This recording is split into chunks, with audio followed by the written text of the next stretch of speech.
Chapter 48.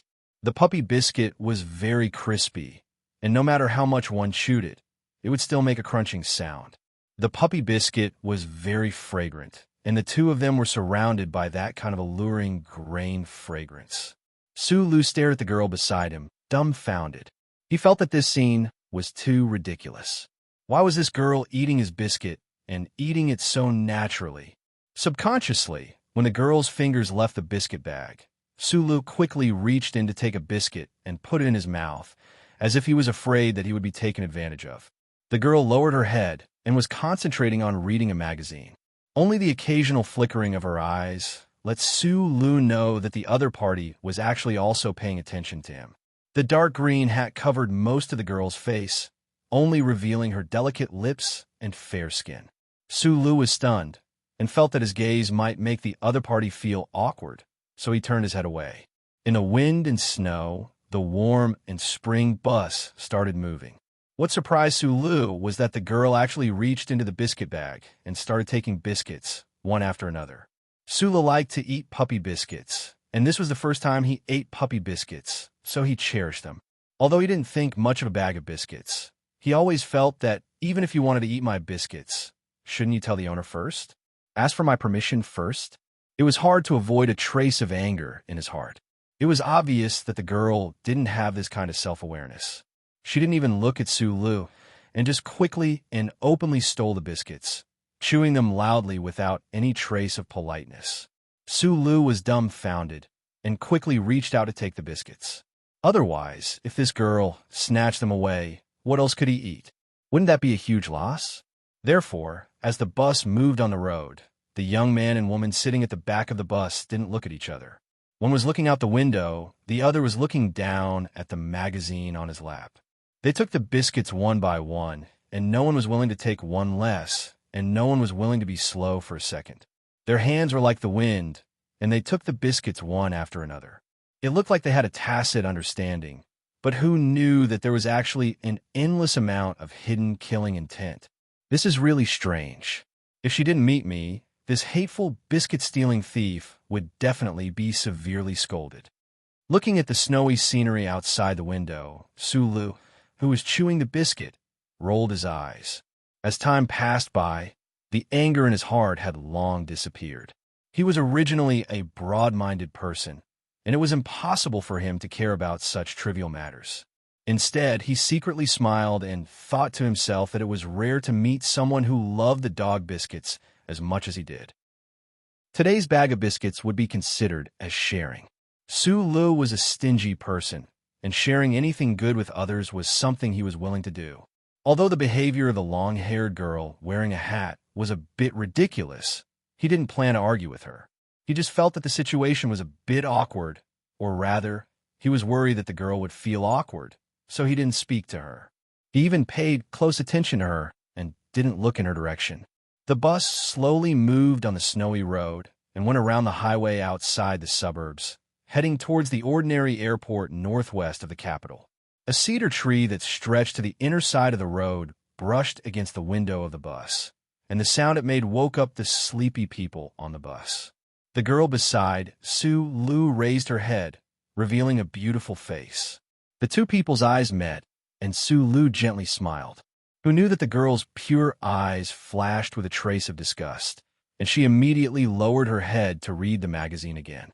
A moment later, she seemed to feel that this wasn't enough to express her unapproachable attitude, so she took out a pair of black-framed glasses from her purse and put them on the bridge of her nose, blocking Sulu's strange gaze. The girl with her head down was wearing black-rimmed glasses. She looked really pure, especially from Sulu's angle. He scratched his head and thought to himself, such a pure girl secretly ate my biscuits, so why is she so fierce to me? After all, he was a youth from a remote area, and when facing the opposite sex, he was always a bit reserved. He just sighed in his heart and didn't say anything. Every time the girl with black-framed glasses took a biscuit, Sulu also took a biscuit, no more and no less. He smiled and ate happily. Although he was a very kind person, he didn't want to lose out too much. Just like that, there was only one biscuit left in the bag. According to the silent order from before, it should be Sulu's turn to take a biscuit.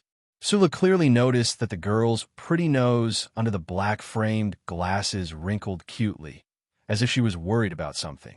Sulu silently grinned and took out the last biscuit from the bag. After thinking for a while, he broke it in half, and with a kind smile on his face, he cautiously handed one half to the girl. The girl looked up, somewhat surprised and somewhat angry. Like a kitten fighting for food, she snatched the biscuit and swallowed it, but almost choked.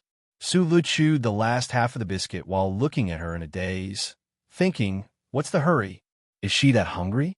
He wanted to pass his water to her to drink, but he was worried that this eccentric girl would dislike him. Fortunately, the sound of brakes broke this puppet-like performance. He didn't even say thank you. What a shameless scum. Zhang Xiaoming dragged her heavy luggage, lowered her head, and walked toward the airport counter. She had been on a spaceship for 7 days from District S2, and now she had to immediately transfer to the university town. The tiredness of the journey was already a little unbearable, and her heart was constantly weighed down by that heavy stone. Unfortunately, on the bus, she met an extremely untactful, repulsive, and shameful young man. He looks quite pleasing to the eye, and his smile is as sincere as a pig's. Who knew that underneath his bones, he was an ungrateful villain? He ate my biscuit like it was charity? Small eyes, you really are not good people. Zhang Xiaoming put her heavy luggage on the conveyor belt and couldn't help but complain in a low voice. Entering the departure lounge, Zhang Xiaoming took off her black-rimmed glasses and carefully wiped them, as if she wanted to use this action to vent her anger. She never thought that there would be such a man in the world who would so blatantly eat her favorite dog biscuit since she was a child. Her destination was the university town. The university town was located in the northern latitudes of administrative planet S, one of the capital ring. The flight would arrive in half an hour. She noticed the crowd around her, forced herself to calm down, and carried her small bag into the bathroom. She casually flushed the toilet. Amidst the splashing sound of water, she pressed the button on her black-rimmed glasses. On the originally empty glass surface, a few rows of characters suddenly appeared.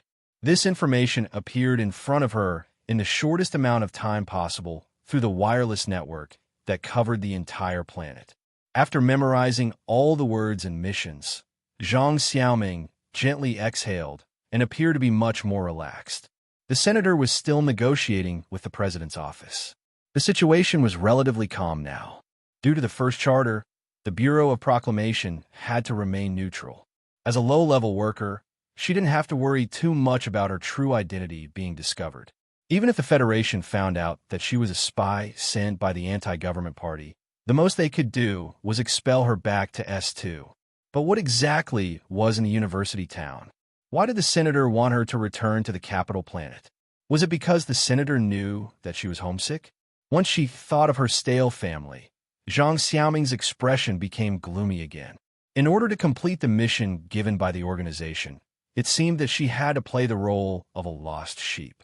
This was really a painful thing.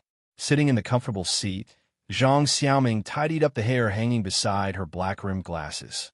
She subconsciously put her hand in her bag, but she found that the touch of her fingers was a little strange. She opened the bag in shock and was surprised to find an unopened bag of dog biscuits. If this bag of biscuits was hers, then what about the bag of biscuits on the bus? Did she eat someone else's biscuits? She had wronged him, but he had been quietly sharing things that belonged to him with her. Zhang Xiaoming stood up and looked around for the small-eyed boy, trying to find a way to apologize. However, how many flights were there in the capital airport? How could that boy appear on this plane so coincidentally? She sat down in confusion and shook her head regretfully. She knew that she had wronged the boy.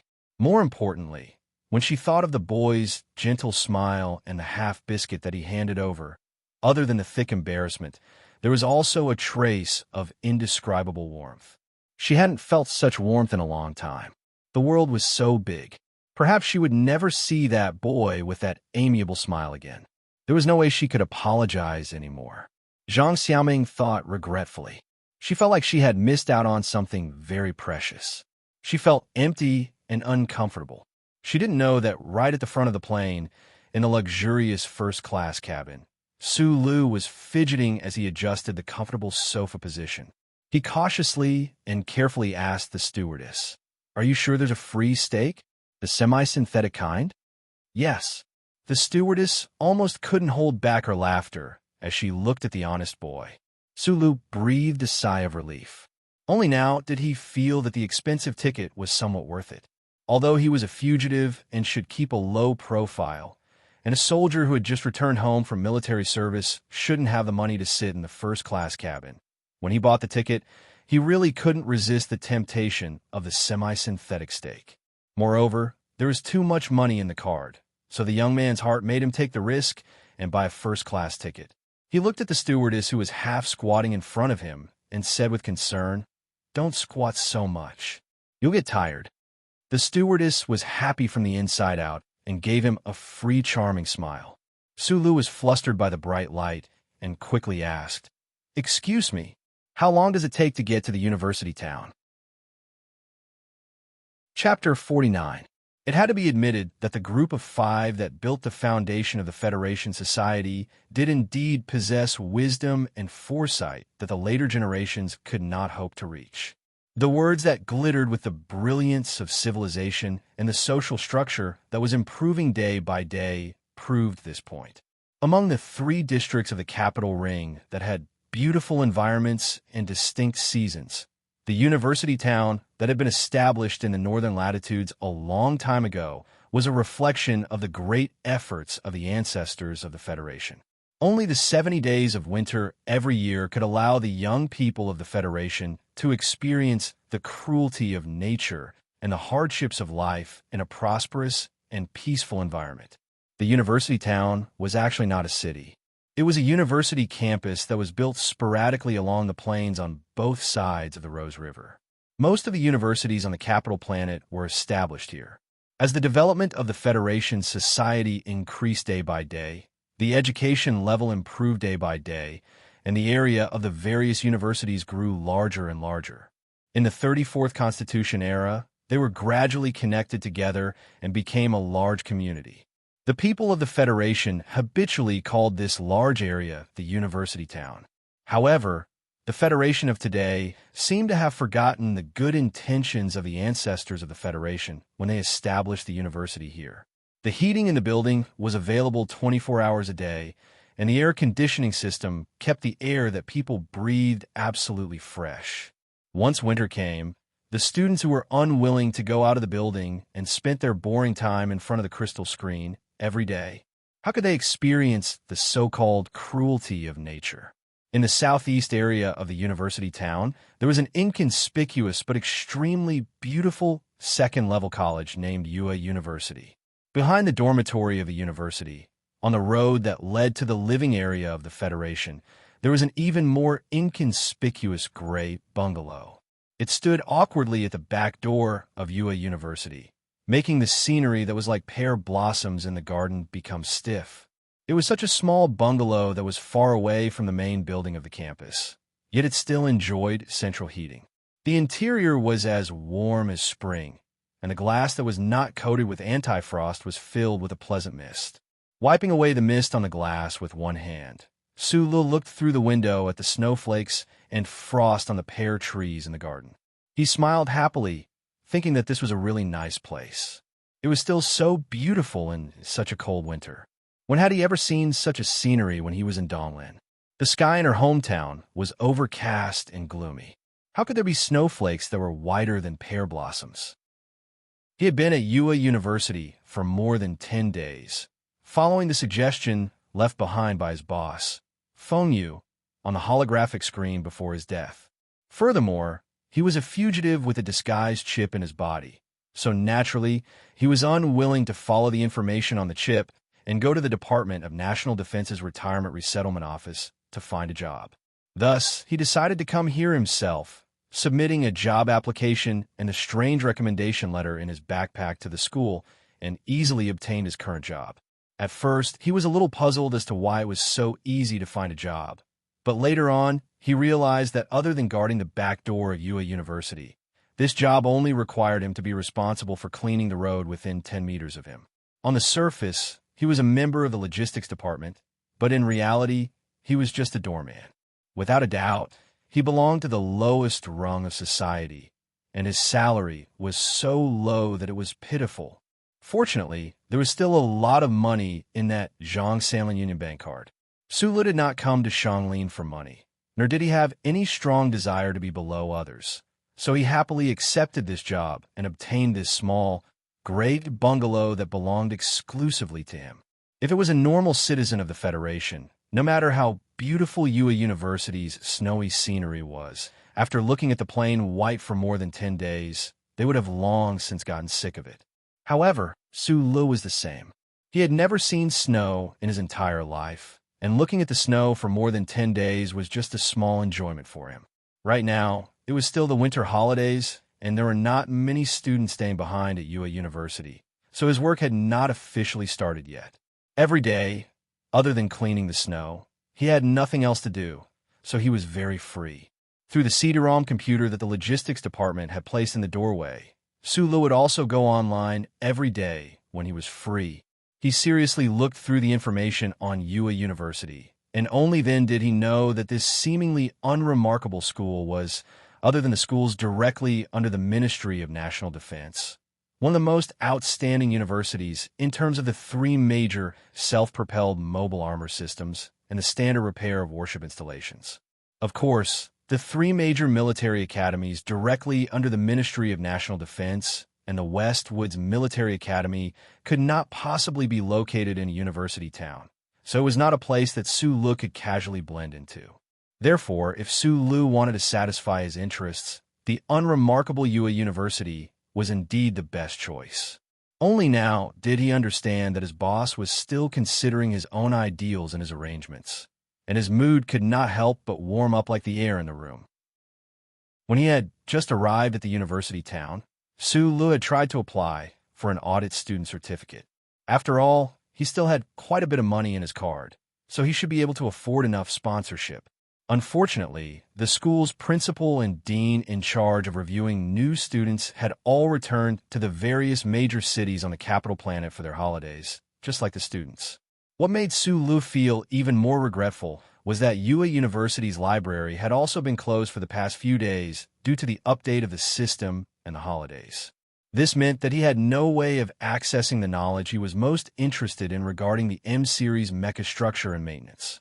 He also had no way of searching through the ancient books to see if there were any words or phrases regarding the mysterious trembling power within his body.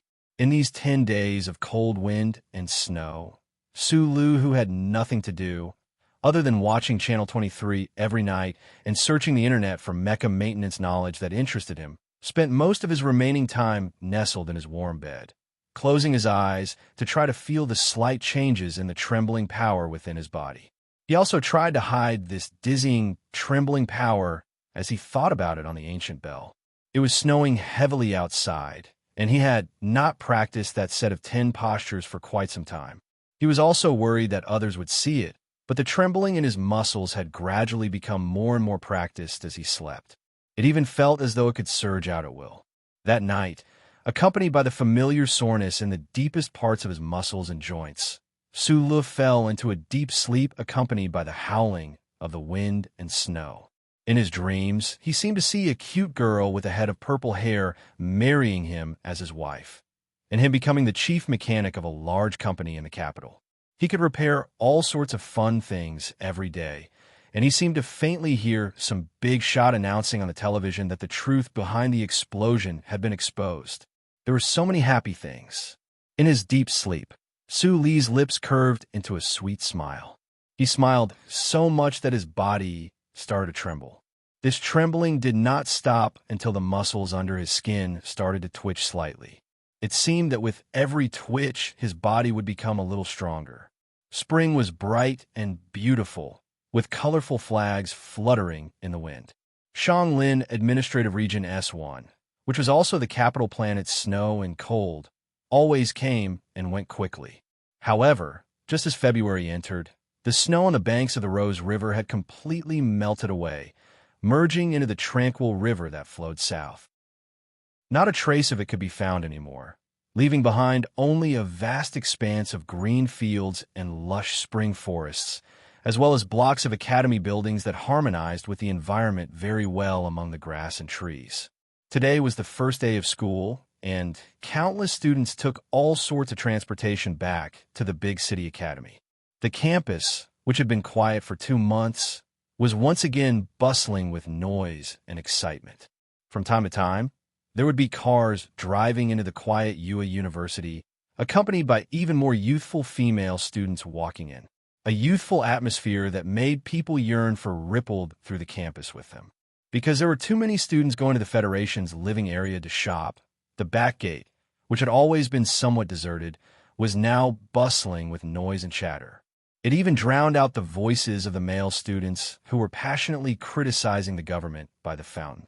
Suddenly, there was a commotion at the entrance of the campus, followed by a buzz of discussion that abruptly stopped. The attention of the youths in the school was attracted by something, and they subconsciously stopped in their tracks, casting complicated gazes towards the entrance. The few male students by the fountain who were deeply influenced by Carlinism also stopped spurting out hot blood and walked over.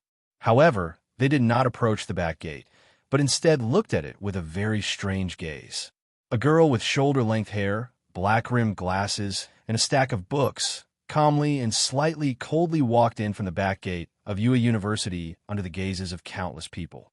The surrounding gazes contained too many emotions: pity, sympathy, disgust, disdain, envy, jealousy. The students of UA University easily recognized who this girl was, because a year ago, she was a popular figure among the freshmen of UA University, or rather, the rebellious child, Zhang Xiaoming. Zhang Xiaoming, who was born in a good family, began to come into contact with Carlinism after entering her first year of university. Unexpectedly, this girl resolutely gave up on her good life, gave up on her studies, and went to the faraway S2 administrative district where the anti-government faction had the strongest influence in New Jersey. She began to shout for the people at the bottom of society, participating in one demonstration after another. As for what Zhang Xiaoming did after leaving UA University, her classmates did not know the exact details, but they knew that the rumor was true. This girl who had once shocked countless people was indeed tired of the so-called romance of justice, abandoned the darkness for the light, and returned to the embrace of the Federation. There was an awkward silence at the back gate of UA University. No one came forward to greet this black-rimmed girl. There was no welcome, only faint hostility and complicated gazes. Yes, when she left this campus a year ago, she should have known that there was no possibility of her coming back. If her ideals in the past were childish and laughable, but for the sake of an ordinary and comfortable life, she easily gave up her so-called ideals. Then why did she leave in the first place? Why did she come back after leaving? Isn't that preposterous? This was probably the thought in the minds of most of the students. They looked at Zhang Xiaoming calmly, but full of pressure. Zhang Xiaoming, however, did not have the slightest bit of uneasiness. Her face was slightly lifted, and there was pride in her calmness as she walked towards her dormitory building. At this moment, the few male students who were preaching Carlinism at the fountain suddenly blocked her path and said angrily, "You betrayed your ideals. My ideal is to live a good life." Zhang Xiaoming pushed up her black-rimmed glasses, ignored these people, and walked past them. The surrounding students looked at Zhang Xiaoming's back with strange and mocking expressions. The male student who was giving the speech was stunned for a moment. Then he spat a mouthful of spittle behind her back. "This student, please wipe away these stains." A young man wearing a red cufflink walked to the side of the male student, handed him a piece of cloth, and said seriously, "Also, according to the regulations, I will recommend that the student office deduct 3 credits from you." The male student asked angrily, "Who are you?" The young man pulled on the red cufflink and answered, "I am a doorman." Chapter 50. At the corner of the road outside of UA University's back gate, there was a completely black Land Rover parked there. The body of the Land Rover looked particularly thick and heavy. The window film reflected the beautiful skylight, covering everything inside the car. The inside of this completely black Land Rover was strangely without a seat. Instead, it was filled with all kinds of electronic equipment and a camp bed. Even more strangely, there were a few staff members wearing gray uniforms who were vigilantly looking at the electronic equipment, and on the camp bed laid a lazy young man. This young man was about 24 or 25 years old. He had a pair of high-fidelity headphones in his ears. It was unknown what he was listening to, but looking at his squinted eyes, it gave people the impression that he had fallen asleep long ago. If Sulu were to see this young man's behavior, he would definitely think of the lazy boss uncle in any situation. To be able to maintain such a state in such a tense and busy working environment, if it wasn't that he was a little tired of the world, then it was that he didn't care about anything. A staff member took off the young man's headphones and said with a bitter smile, "Team leader, even if you're too lazy to listen to it, can you not use public equipment to listen to music? Otherwise, if the director finds out, you'll be scolded again." The young man opened his eyes and yawned. His beautiful face had a trace of hangover fatigue. He muttered, "It's such a good thing. It's a pity that I don't use it to listen to music." Then he looked at the small holographic screen of the electronic equipment and asked in boredom, "What's wrong? Nothing happened to that hot-blooded young woman, right? Nothing happened. There are a lot of young people coming back from S2. Why does the Bureau want us to keep an eye on her?" The staff member shrugged and pointed in the direction of UA University. "How big of a problem can a female student have? Zhang Xiaoming, coming back so casually like this. If there's no problem, then I'm an idiot." The young man yawned again. His name was Shi Qinghai. He graduated from the 1st Military Academy and was now working in the Federation Investigation Bureau. All the staff members in this completely black Land Rover were his subordinates. Bored, he looked in the direction of the back door of UA University and said in a seemingly casual manner, "A little lamb who knows how to mend its ways? Her parents are both civil servants of the Federation government. If there really was no problem, this little lamb should have cried and jumped into her parents' arms at the capital airport. She shouldn't have directly transferred to the university town alone and worked hard for more than 10 days before she regained her student status. Why didn't she meet with her parents? She's still rebellious and hasn't grown up yet. How could she be a pitiful girl who had her head injured?" A hint of mockery flashed across Shi Qinghai's beautiful face. Although there are a lot of useless people in the Bureau, it's not a big problem to choose a surveillance target. As he spoke, the 6 people in the front and back of the black land vehicle stopped what they were doing. They listened to the leader's analysis and nodded in agreement. One of them looked at Shi Qinghai and said with a smile, "Leader, of course we know you're not an idiot." Of course, Shi Qinghai was not an idiot. He graduated from the 1st Military Academy with the highest grades. In his first year in the Federation Investigation Bureau, he successfully cracked a few spy cases.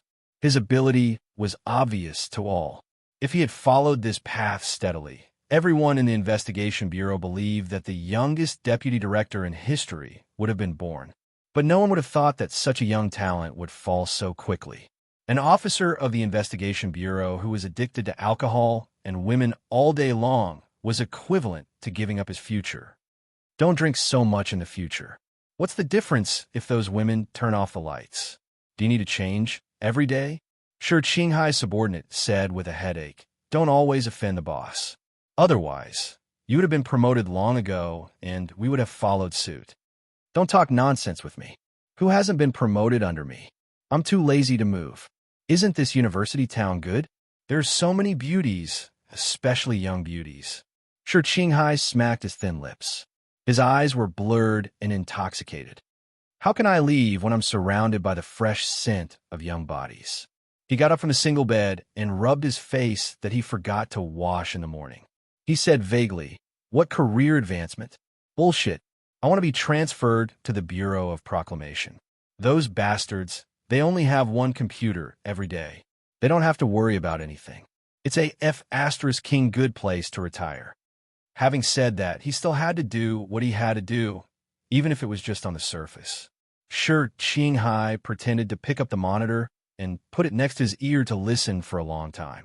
At first, everything was normal, but gradually, his facial expression became wonderful, and finally, it turned into an uncontrollable laughter. The concierge? I'm dying of laughter. Does he know that the student he asked to wipe off his saliva is the son of a senator?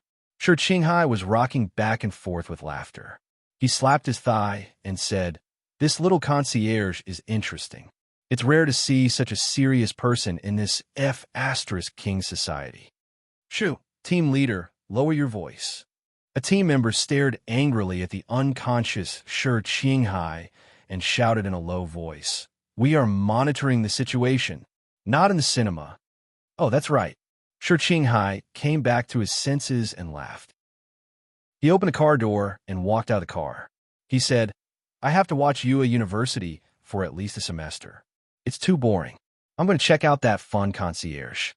The staff members of the Bureau of Investigation looked at each other. They didn't know what to do with this crazy and absurd team leader.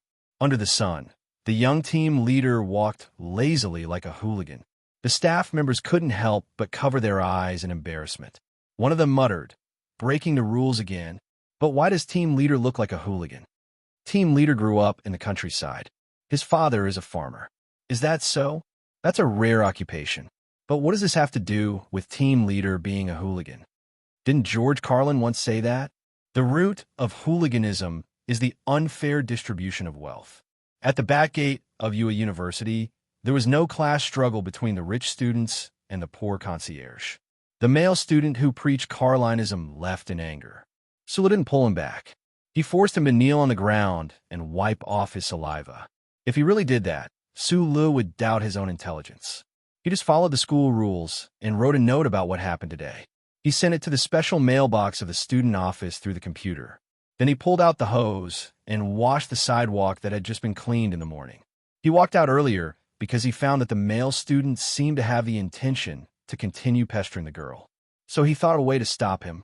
If he hadn't seen that pair of black-rimmed glasses, Sulu wouldn't have remembered that the girl was the one who secretly ate his biscuits on the bus. Sulu didn't know what Carlinism was and didn't care about the negotiations between the government and anti-government. He just felt that the girl was too lonely with so many students coldly looking at her.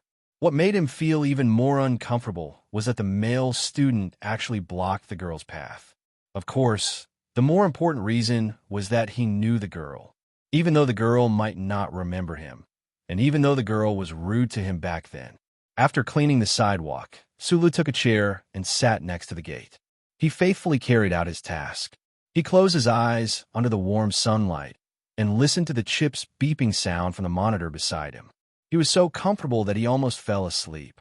In fact, he was still thinking about when he would be able to complete his bypass hearing, when he would be able to enter the library, and when he would be able to visit the experimental grounds.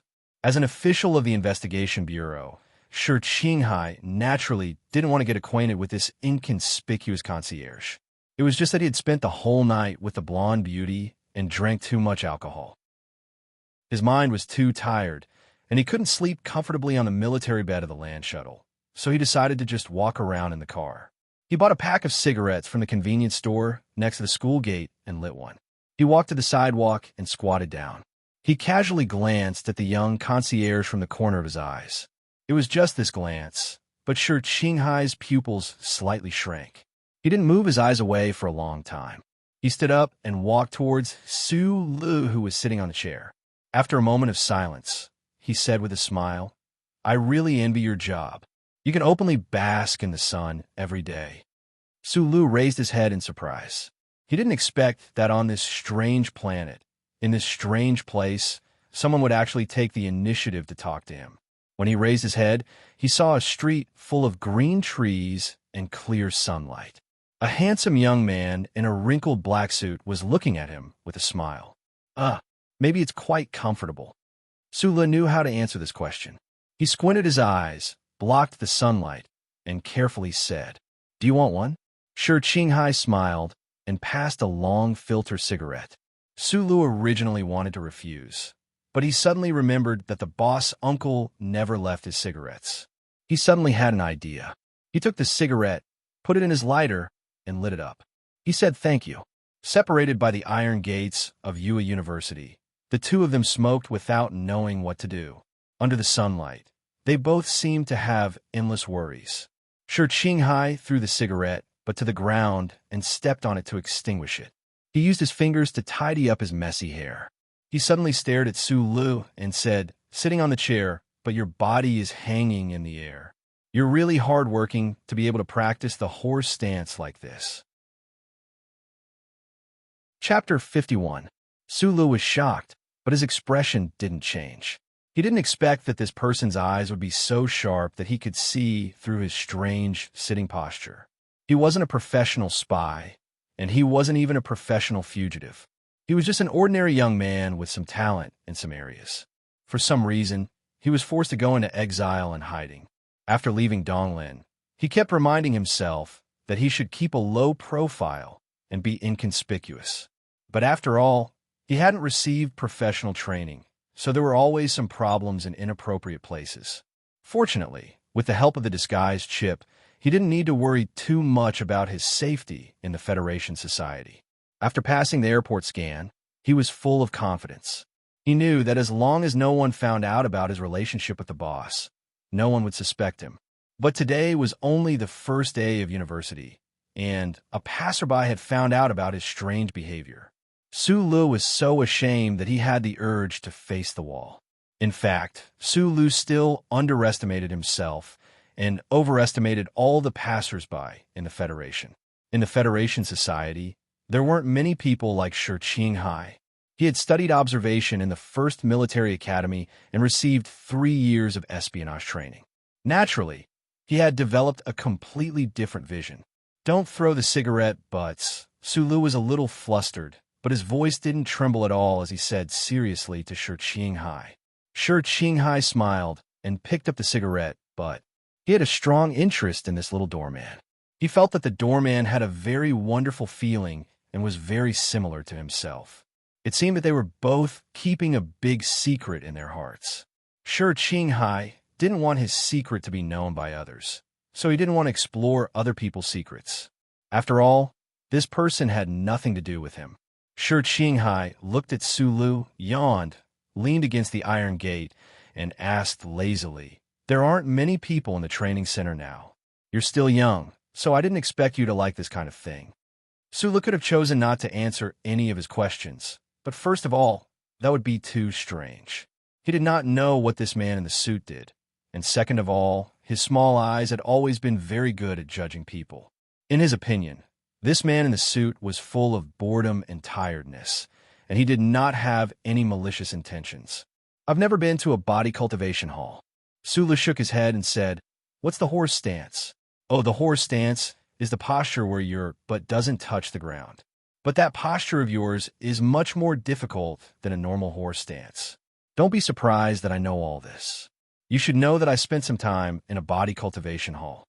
Shi Qinghai smiled, then extended his hand and nodded. "Shi Qinghai, government worker."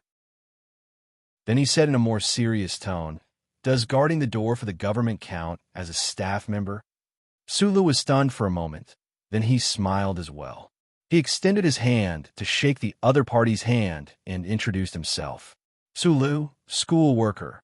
If guarding the door really counts as a proper job." The two people's hands passed through the bars of the metal gate and shook each other. A moment later, they let go. Shi Qinghai raised his eyebrows and said, "It's a bit like visiting a friend in prison. Looks like I'm the one locked up in prison. Why not me? I'm leaving first. I'll come and chat with you when I have the chance." Shi Qinghai looked at the figure of a woman walking over from not far away. He nodded slightly at Su Lu, then left the school gate with an extinguished cigarette in his left hand. After closing the heavy car door, Shi Qinghai sat on the camp bed and stared at the female student passing through the school gate on the holographic screen. He used his index finger to point at her face, which was a bit blurry due to the pixels, and said, "Keep an eye on her.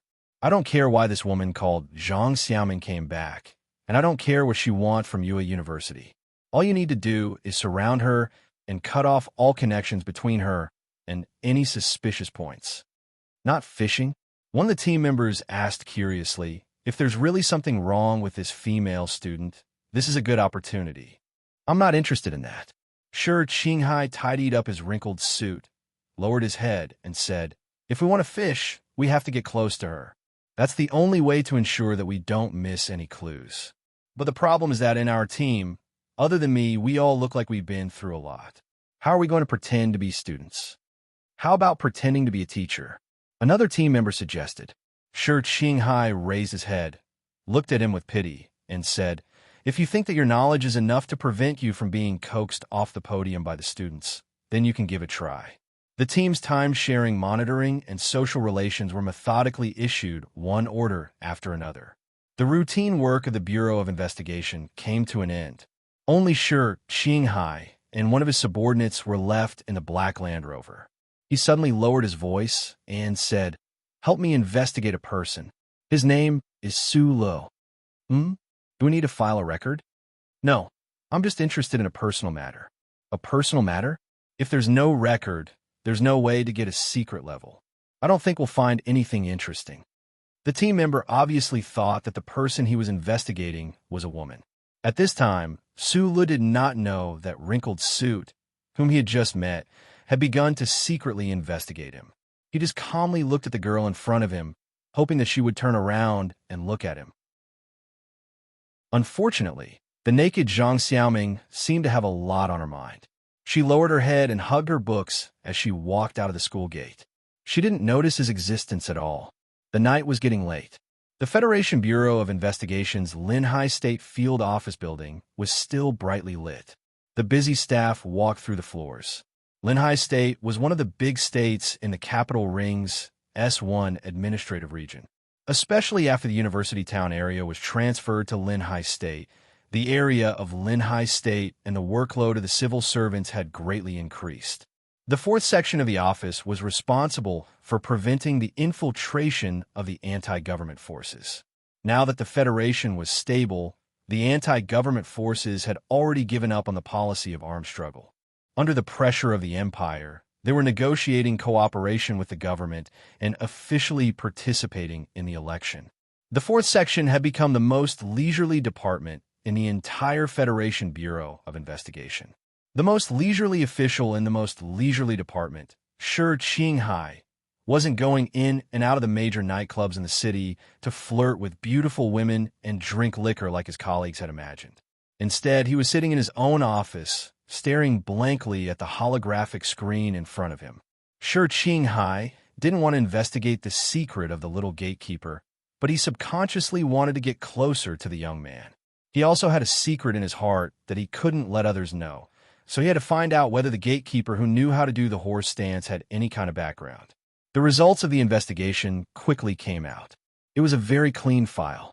A recently retired tunnel repairer had returned to the capital and was doing a very ordinary job. There didn't seem to be anything out of the ordinary. So it's a field mouse, and a very clean one at that. Shi Qinghai smiled as he looked at the holographic screen. It's a pity that I can't find out more specific information about this guy called Su Lu. But why is it so coincidental that he came to the same university town as Zhang Xiaoming? Such an obvious loophole. It seems that he's not in the same field, but just an interesting guy. All the information of the Federation's citizens from birth was stored in the vast Federation's computer monitoring network. The most comprehensive information could be obtained through the chip at the back of their neck. However, the Federation's first charter protected the privacy of every citizen to the strictest extent. Unless the relevant department issued an application, the privacy of the citizens was strictly prohibited from being known by anyone. The spirit of the first charter had been deeply ingrained in people's hearts for countless years, so Shi Qinghai didn't find it strange. He didn't continue to investigate Su Li's relationships. His beautiful but tired face suddenly showed a trace of sadness. After a moment of silence, he threw all the information he found about Su Lu into the document processor. He believed that for a long time, no one would investigate Su Lu again. I can finally find a blank piece of paper to draw on. Damn it, I've been lonely for so long. I need to find a playmate, right? Shi Qinghai said something that he didn't believe himself. He inserted the car remote key into the standard interface of the computer. An inconspicuous, small program began to lurk in the internal network. According to Su Li's filter, from this moment on, If the Federation Investigation Bureau's field office wanted to investigate the little concierge, they couldn't hide it from him. Under the sun, Sulu hugged the alloy steel ball casting and walked down the high stairs while panting. As he walked, he complained in his heart about the professor's discrimination against audit students. After every component class, he was responsible for returning the courseware. It had been 3 months since he came to UA University. After paying a sponsorship fee, he finally obtained the school's audit student certificate. The school didn't mind this retired soldier, who seemed to have some savings to become a member of the class. The Federation implemented a 5-hour workday. Sulu was too lazy to look for a house in Linhai, so he simply continued to work as a concierge, which had no future. Every day, other than eagerly learning the mechanical engineering knowledge that he was interested in, he didn't have much to do. At night, he just slept in the concierge's room. As for the other old men who were responsible for guarding the door, he didn't have much contact with them. Everything seemed to have returned to the ordinary but fulfilling life in Donglin District. The only difference was that today, Sulu didn't have a boss lying lazily on the sofa beside him. Oh, he was wrong.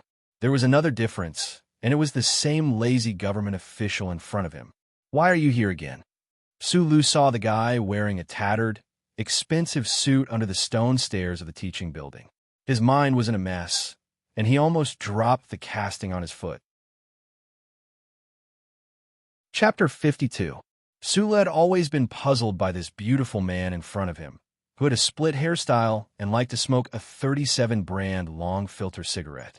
They had only chatted for a while under the sun, but in the past few months, this man had been coming to him frequently, inviting him to drink and chat with him.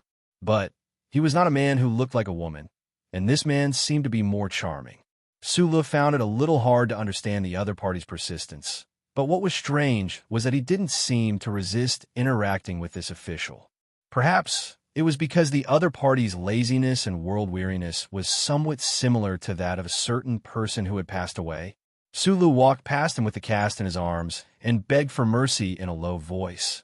I vomited for a long time last night. Please forgive me. I can't hold my liquor, and I can't take it anymore. Put this broken thing down first. Shi Qinghai looked at him with a smile, his handsome face glowing under the sun. He said, I won't drink today. I'll take you to find a woman. A woman? Sulu opened his mouth wide and could not react for a long time. Mr. Shi, are we that close? Sulu looked at him helplessly. Mr. Shi was Shi Qinghai's self-proclaimed name. This young official seemed to have always yearned for the evil, feudal society of the empire. After 20 rounds of drinking in 2 months, you should be cooked, right? Apart from stones, what in the world can't be cooked? Yes, I was a soldier in Donglin. The people of the Federation have always thought that the people of Donglin are stones. Stones also need friends. Is it that simple to be friends? Of course. If you are pleasing to the eye and comfortable to get along with, you are a friend. Sulu seemed to understand something and nodded with a smile. Shi Qinghai very seriously pulled out the bangs on his forehead and said to him, I'm very bored by myself. I see that in addition to working every day, you do experiments in class and eat bread in the library. You're even more bored than me. I really can't stand it, so I decided to let you see what real life is like. Real life is a woman? No. Shi Qinghai shook his slightly oily hair and said seriously, it's a beauty. Beside the busiest street in Linhai, the door of the biggest nightclub, 13, was shut tight. Inside the iron gate, the rhythm of the music was constantly changing. The dazzling spotlights in the spacious venue and the dim environment did not contradict each other. The amber liquid in the open-mouthed glass on the table released an intoxicating wine aroma, mixing with the alluring perfume that pervaded the entire nightclub, weaving a charming environment. We used to drink in taverns, so I thought you were a very simple veteran. I didn't expect you to be so familiar with this kind of place. Shi Qinghai lowered his head and looked at the wine in the glass in front of him. He seemed to be trying to distinguish how many colors would be reflected in the dim light of the wine. At this time, Sulu was looking at the girls dancing on the bar counter in tight-fitting shorts, exposing their snow-white thighs. She tried her best to open her eyes wider, but because she was so focused, she didn't understand Shi Qinghai's words for a moment. She was stunned for a moment before she turned around and looked at Shi Qinghai. Shi Qinghai's black hair drooped on the table in front of him. He said weakly, "An 18-year-old veteran can sit so comfortably in the most expensive nightclub in Linhai, and you don't have a nosebleed looking at those beautiful girls. I don't believe that you haven't been to such a place before. I just passed the legal drinking age not long ago." Sulu sat up straight on the sofa and said with a smile. Of course, he was no stranger to nightclubs. Although he rarely went there, he had mixed with a group of orphans since he was young. Although he lived in the remote Donglan, he had developed a sense of dry and spicy temperament. Although his honest and simple face did reflect a part of his way of thinking, it more successfully concealed the natural calmness and firmness of an orphan, the decisiveness with which he did things, and the hardships and experiences that could make people calmer. "You look a little older than your actual age." Shi Qinghai raised a wine glass in his hand and signaled to a girl on the table not far away. His eyes returned to Su Li's face again, and he was silent for a moment. He had drunk with Su 23 Sierra Leonean Leone's times, and it seemed that the little concierge would get drunk at the end of each time. But the problem was, no matter how drunk he was, he didn't mention anything about the past in his drunken ramblings. This small detail made the sensitive Shi Qinghai feel strange. He didn't ask the concierge, but patiently waited for the day when the mystery would be revealed. A young official of the Federation and a college student, a concierge, were originally people from two different worlds, but Shi Qinghai wanted to be friends with him. On the one hand, it was because he was bored, and, on the other hand, it was because he had a certain sense of closeness to Su Lu. And the fact that Su Lu dared to be his friend made Shi Qinghai think more highly of Su Lu. He had long found that he had underestimated Su Lu from the beginning. Although he was indeed a blank piece of paper, he was very stubborn. It was not easy to paint him with external colors. "I know you have your secrets." Shi Qinghai lazily laid down his upper body again and looked at Su Li's face across the wine glass. "I never believed that you had a goduncle who gave you a large sum of money, enough for you to sit in first class luxuriously. But don't worry, you are not a government official, and no one will be interested in investigating you. You are interested in me, aren't you?" Sulu looked at him and said after a moment of silence, "If you didn't insist on asking me these things, maybe I wouldn't have talked to you. After all, you and I are from two different worlds. I don't know which world you are from. To be exact, I don't even know which world I am from." Shi Qinghai glanced at him mockingly, drank all the wine in the cup, and said, "I just find you pleasing to the eye, that's all. By the way, you will pay for today's wine. This month's bonus has not been paid yet, so you have to pay for it." Sulu carefully looked at the label of the wine bottle on the table. After drinking for a period of time, he could roughly tell the price of this bottle of wine. Although it was a little expensive, it was not that he could not afford it. Since the boss left him the money, he would spend it on his behalf. After all, there did not seem to be much to spend on over there. He was about to say something when he suddenly saw a group of young men and women drinking a tube of blue liquid at a table not far away. It seemed to be very tasty. "What is that? Should we try one?" Sulu asked. "A new drug, sky blue." Shi Qinghai looked at him mockingly. "Do you want to try it?" Sulu shook his head.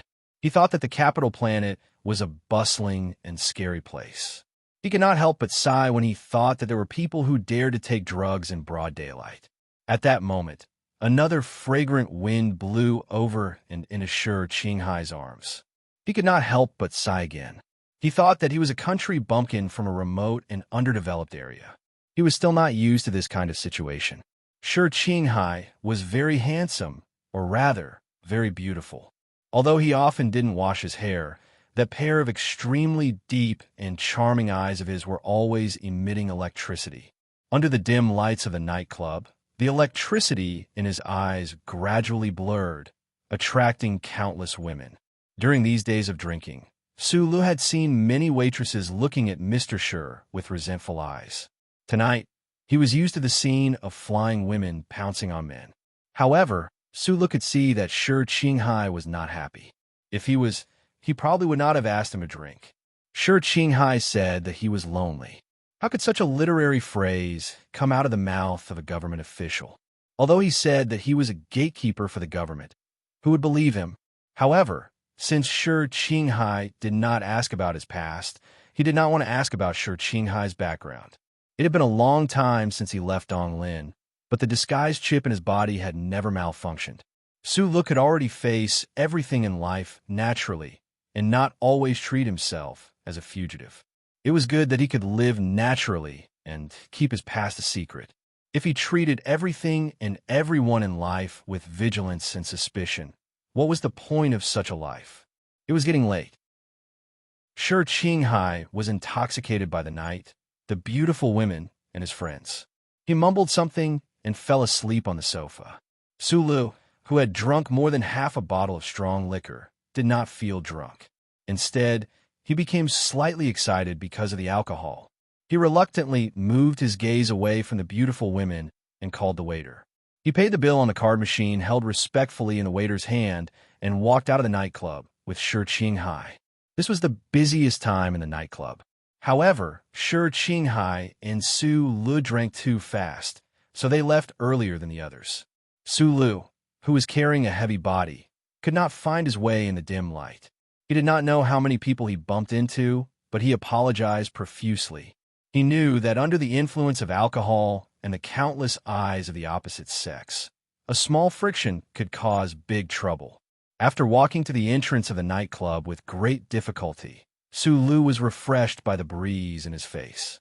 However, he immediately smelled a fragrance and a sense of danger.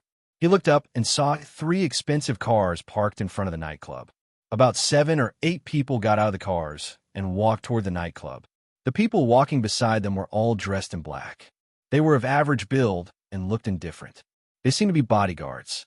The 2 men and 1 woman walking in the middle were dressed in bright clothes.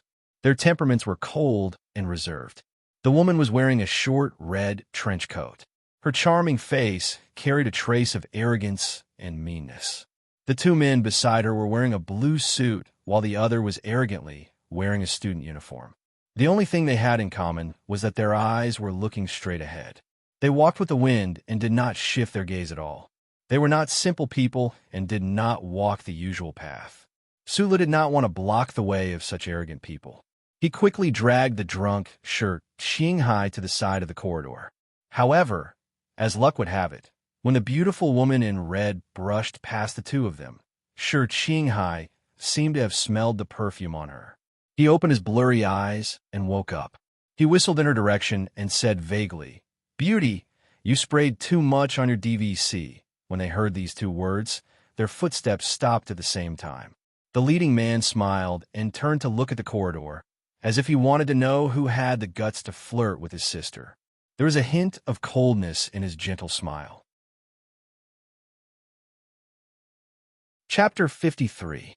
DVC was a type of perfume, a very expensive perfume produced in the Bali region of the northern continent of Planet S3.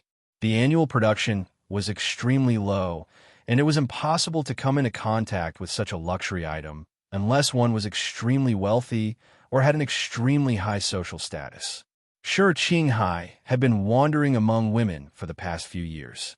Whether it was a convenience store clerk, a lonely and bored young married woman, or a cold-looking career woman, he wanted to lift the curtain and become a guest of all of them.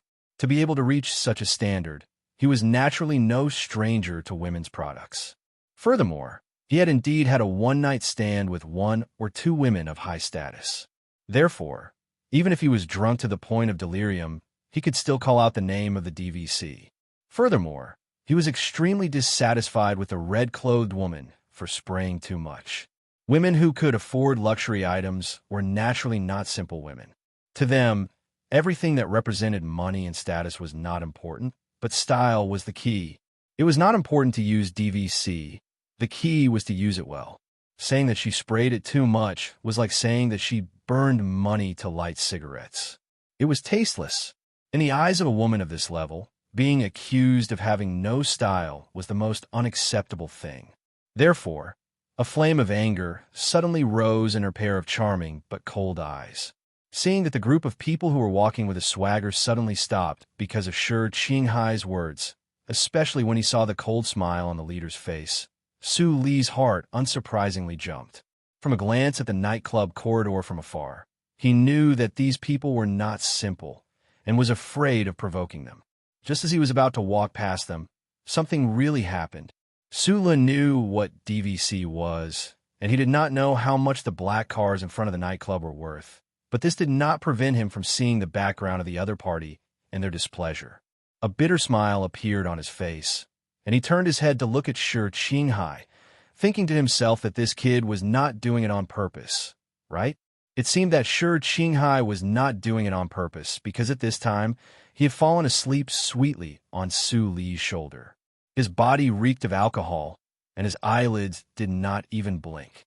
Su Li sighed in his heart and sincerely said to those people, "I'm really sorry my friend drank too much and spoke nonsense."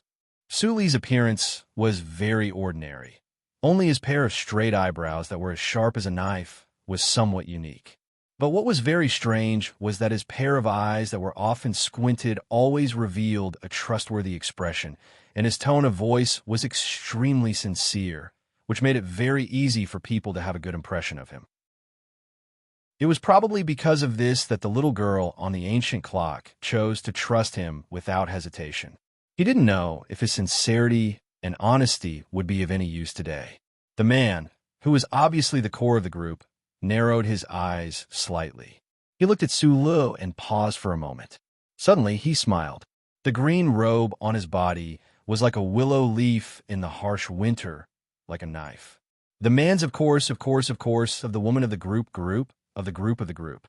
The young man in the student's uniform beside them had a strange expression. He looked deeply at Su Li, who was supporting the drunk man. No wonder the uniform looked familiar. It was the uniform of Yue University. Su Li recognized him. This arrogant young man who dared to wear a student's uniform and enter a nightclub for entertainment was the male student who had a small conflict with him 2 months ago at the back door. Su Li had stayed in the school for several months. After all, he had the status of a gatekeeper and auditing student, so he didn't have much interaction with the real students. However, he knew that this male student's father was a state representative of Lin Hai and could be considered to be born into an influential family. However, what did the other party's last glance mean? It seemed to be a warning or a reminder. Su Li did not think too deeply about that student's gaze. He only thought that the son of a state senator was actually the follower of that pair of man and woman. It seemed that these people were indeed important people that he could not afford to offend. Looking at the man in the green suit and the woman in the red trench coat walking into the nightclub, he let out a sigh of relief. At least he did not cause any trouble. He grew up with the orphans on Zhonglo Street since he was a child.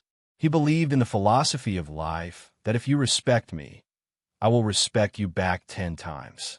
He always thought that since Shi Qinghai had offended the other party with a slip of the tongue when he was drunk, he had already humbled himself and sincerely apologized to the other party. The other party should be appeased, and there would not be any follow-up development. But soon after, he understood the warning in the eyes of the man in the student's uniform. Only then did he realize that he was indeed a country bumpkin from a remote area. He actually naively thought that these people were so easy to deal with. Throw that drunkard into the washroom to sober up. Feed him 2 piles of feces to rinse his mouth. His mouth stinks even more than the toilet bowl. The woman in the red trench coat walked into the nightclub, coldly leaving behind a sentence. The wind at the entrance of the nightclub lifted the hem of her trench coat, revealing a pair of straight and tender legs. It was extremely pleasing to the eye, but the words that came out of her mouth were extremely cold. Hearing this sentence, Su Li stood there in a daze, thinking that he had misheard. He couldn't understand why the other party wanted to humiliate him in such a way with just a few words. Moreover, he had already apologized. Most importantly, he could tell that the woman in red wasn't joking when she said those cold words. Her tone was calm, but there was an irresistible air to it. Su Li's heart seemed to have fallen into an ice cellar. Only now did he realize that the attitudes of different social classes towards each other were completely different. In the face of the other party's strength, he, who was at the bottom, should have felt angry. He was indeed angry, but what he felt more was a kind of helpless sorrow. He looked at the back of the woman in the red and said with a last glimmer of hope, "I apologize to you on his behalf." In this world, some people never accept apologies. Even if a ladyboy knows a few bottles of perfume, he is still a ladyboy in the end. A drunkard who said the wrong thing has to pay the price. Little friend, if you want to leave safely, don't talk anymore. The slender thighs of the woman in the red windbreaker could be seen under the hem of her clothes. She did not turn around and walk deeper into the nightclub. The ladyboy she was talking about was naturally the beautiful Mr. Sure. From her words, it seemed that this woman with a strong background did not have any ill feelings toward Sulu.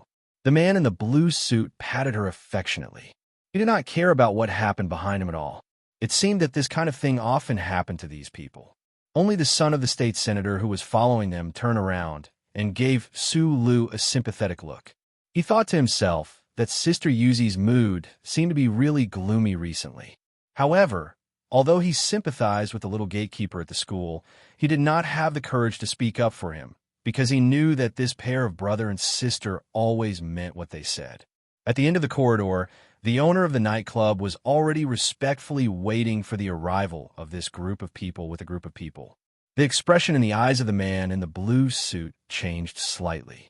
He looked ahead and said to his sister beside him, "In the future, don't be so childish. If you're really angry, don't use this kind of method. I know you have been in a bad mood recently, but you have to know that he has always disliked your temper. If his family had not asked him to go out and train, and if he had not happened to be in the same school as us, and if we had not known his identity by chance, maybe we would not have had the chance to know him at all." The woman in red raised her thin eyebrows slightly and said, "We have known each other for so many years, but he still avoids me like I am a fly. I can't take this lying down." The man in the blue suit frowned slightly. He lowered his voice and scolded seriously, "Don't forget his identity. Why would he bother to avoid you? If he doesn't want to see you, you can forget about getting close to him for the rest of your life." While speaking, this pair of brother and sister completely forgot about the matter at the end of the corridor. In their opinion, since those insignificant people made them feel a little unhappy, they should naturally pay the price and let their mood return to normal. Since they'd already spoken, there would naturally be someone who would handle this matter properly. That drunkard must eat *T, not a mouthful less. At the entrance of the VIP aisle, this group of people gathered together with the nightclub's behind-the-scenes boss. In the face of this behind-the-scenes boss's extremely polite greeting, the man in the blue suit's expression appeared much gentler. This was because he knew that although his family's influence seemed strong, in fact, its foundation was not solid. Moreover, the military division was thousands of miles away, and its influence in Linhai was not as strong as imagined. At this time, he was in Linhai, so he had to be careful about everything and not be too arrogant. Although the other party was only a nightclub owner, being able to have such influence near the university town, he presumably was not a simple character. Of course, the so-called careful in his heart did not include the two people at the entrance of the nightclub. After exchanging a few pleasantries, the man in the blue suit suddenly frowned. This was because he found that the nightclub owner in front of him seemed to be somewhat restless, and his eyes kept glancing over his shoulder and outside. The nightclub owner noticed the change in the man's expression, and his heart thumped. Fearing that the other party would be unhappy, he asked as calmly as possible, "Is that big guy outside your subordinate?" The man in the blue suit frowned, and his heart was slightly surprised. He knew that the other party was talking about Hook. At this time, Hook was doing that thing outside the nightclub according to his sister's instructions. Hook was the brother and sister's playmate since childhood, and later became their personal bodyguard in name. He had worked hard in the first academy for 3 years, and his strength was amazing. The man in the blue suit had never thought that Hook would have any problems doing such a small thing. The group of people turned around and looked outside the nightclub. The brother and sister's faces stiffened slightly, and then immediately returned to normal. However, the brother's pupils shrank imperceptibly, and he was somewhat shocked. In a place like the nightclub, Hook had met with a tough opponent. In the open space outside the nightclub, Su Lu was holding the drunk Shi Qinghai in his arms, vigilantly watching the big guy in front of him. A trace of blood was flowing from the corner of his mouth, and the big guy opposite him was not doing well either. There was a deep footprint on his chest, and he was coughing incessantly. Chapter 54. The pair of siblings left without looking back, leaving behind a cold and disdainful back view. Su Lu had already shaken off his previous anxiety and became much calmer. There were many unfairness in this world, and those who were born with a golden spoon in their mouths did not seem to care about the lives and dignity of others. Since that was the case, he would not apologize or plead anymore. He had done what he had to do, and he was no longer in the wrong. But what should he do next? Looking at the big guy walking towards him, Su Li's heels left the ground, and he quietly tiptoed. It was the starting position of the lower body that the uncle had taught him.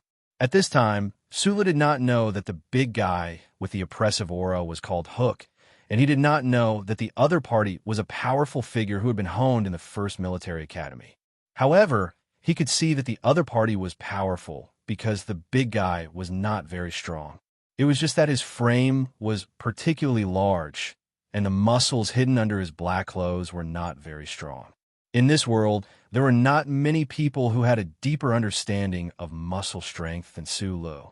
He could see at a glance that the big guy's bones were strong, and the muscles under his clothes were not thick. In conclusion, this big guy was a natural at close combat. More importantly, Su Li's heart was still hesitating. The shadow of his identity as a fugitive had gradually faded under the sunshine of Yue University. But in the face of today's situation, he couldn't help but think twice about it. The big guy walked in front of him, lowered his body, and said, "Get out of the way." Su Li's nose twitched, and he suddenly smelled the other party's identity as a soldier. Probably only a soldier could reveal such a stern feeling, just like the fat captain on the ancient bell. Of course, the big guy in front of him was not as oppressive as the fat captain, but he was still a very powerful figure. The siblings were not very old, and it seemed that their father was definitely a big shot in some military region. Besides the 4th military region, there were 3 other military regions in the capital ring. No matter which military region they were from, they were all people that Su Lu could only look up to. If he had a conflict with such a person, would the other party investigate him afterward and dig up the details of his identity as a fugitive? While Su Lu was still thinking, Hook, who was now the internal security officer of the 2nd Military Region's Logistics Department, had already arrived in front of him. He reached out his hand to grab Shi Qinghai's neck, who was in Su Li's arms. The mission he accepted was to drag this drunken transvestite to the toilet to eat shit. Other than that, he didn't have any other thoughts. The sudden attack interrupted Su Li's train of thought. At this time, he was holding Shi Qinghai in his arms. Subconsciously, he raised his left hand and placed it vertically on Hook's pulse. Hook's arm was as hard as a rock, but when his meridian was suddenly pushed, he couldn't help but feel numb. He subconsciously lowered his elbow. Sulu didn't have time to think. He still relied on his body's instincts to step forward and block his opponent's knee. Hook exerted force and continued to lower his elbow, but because of Su Li's forearm in front of him, he couldn't do it. Hook's rock-like arm ruthlessly smashed into Su Li's left shoulder, and the tip of his elbow touched Su Li's cheek. At the same time, Su Li's left leg, which was previously pressing against his opponent's knee, suddenly bounced up and kicked his opponent's chest like a flying rock. Hook let out a muffled groan and retreated 2 meters away, coughing nonstop. From the first contact of skin to the last separation, the 2 combatants had been fighting within a very small area. They moved according to the touch of skin and the instinctive reaction of their muscles.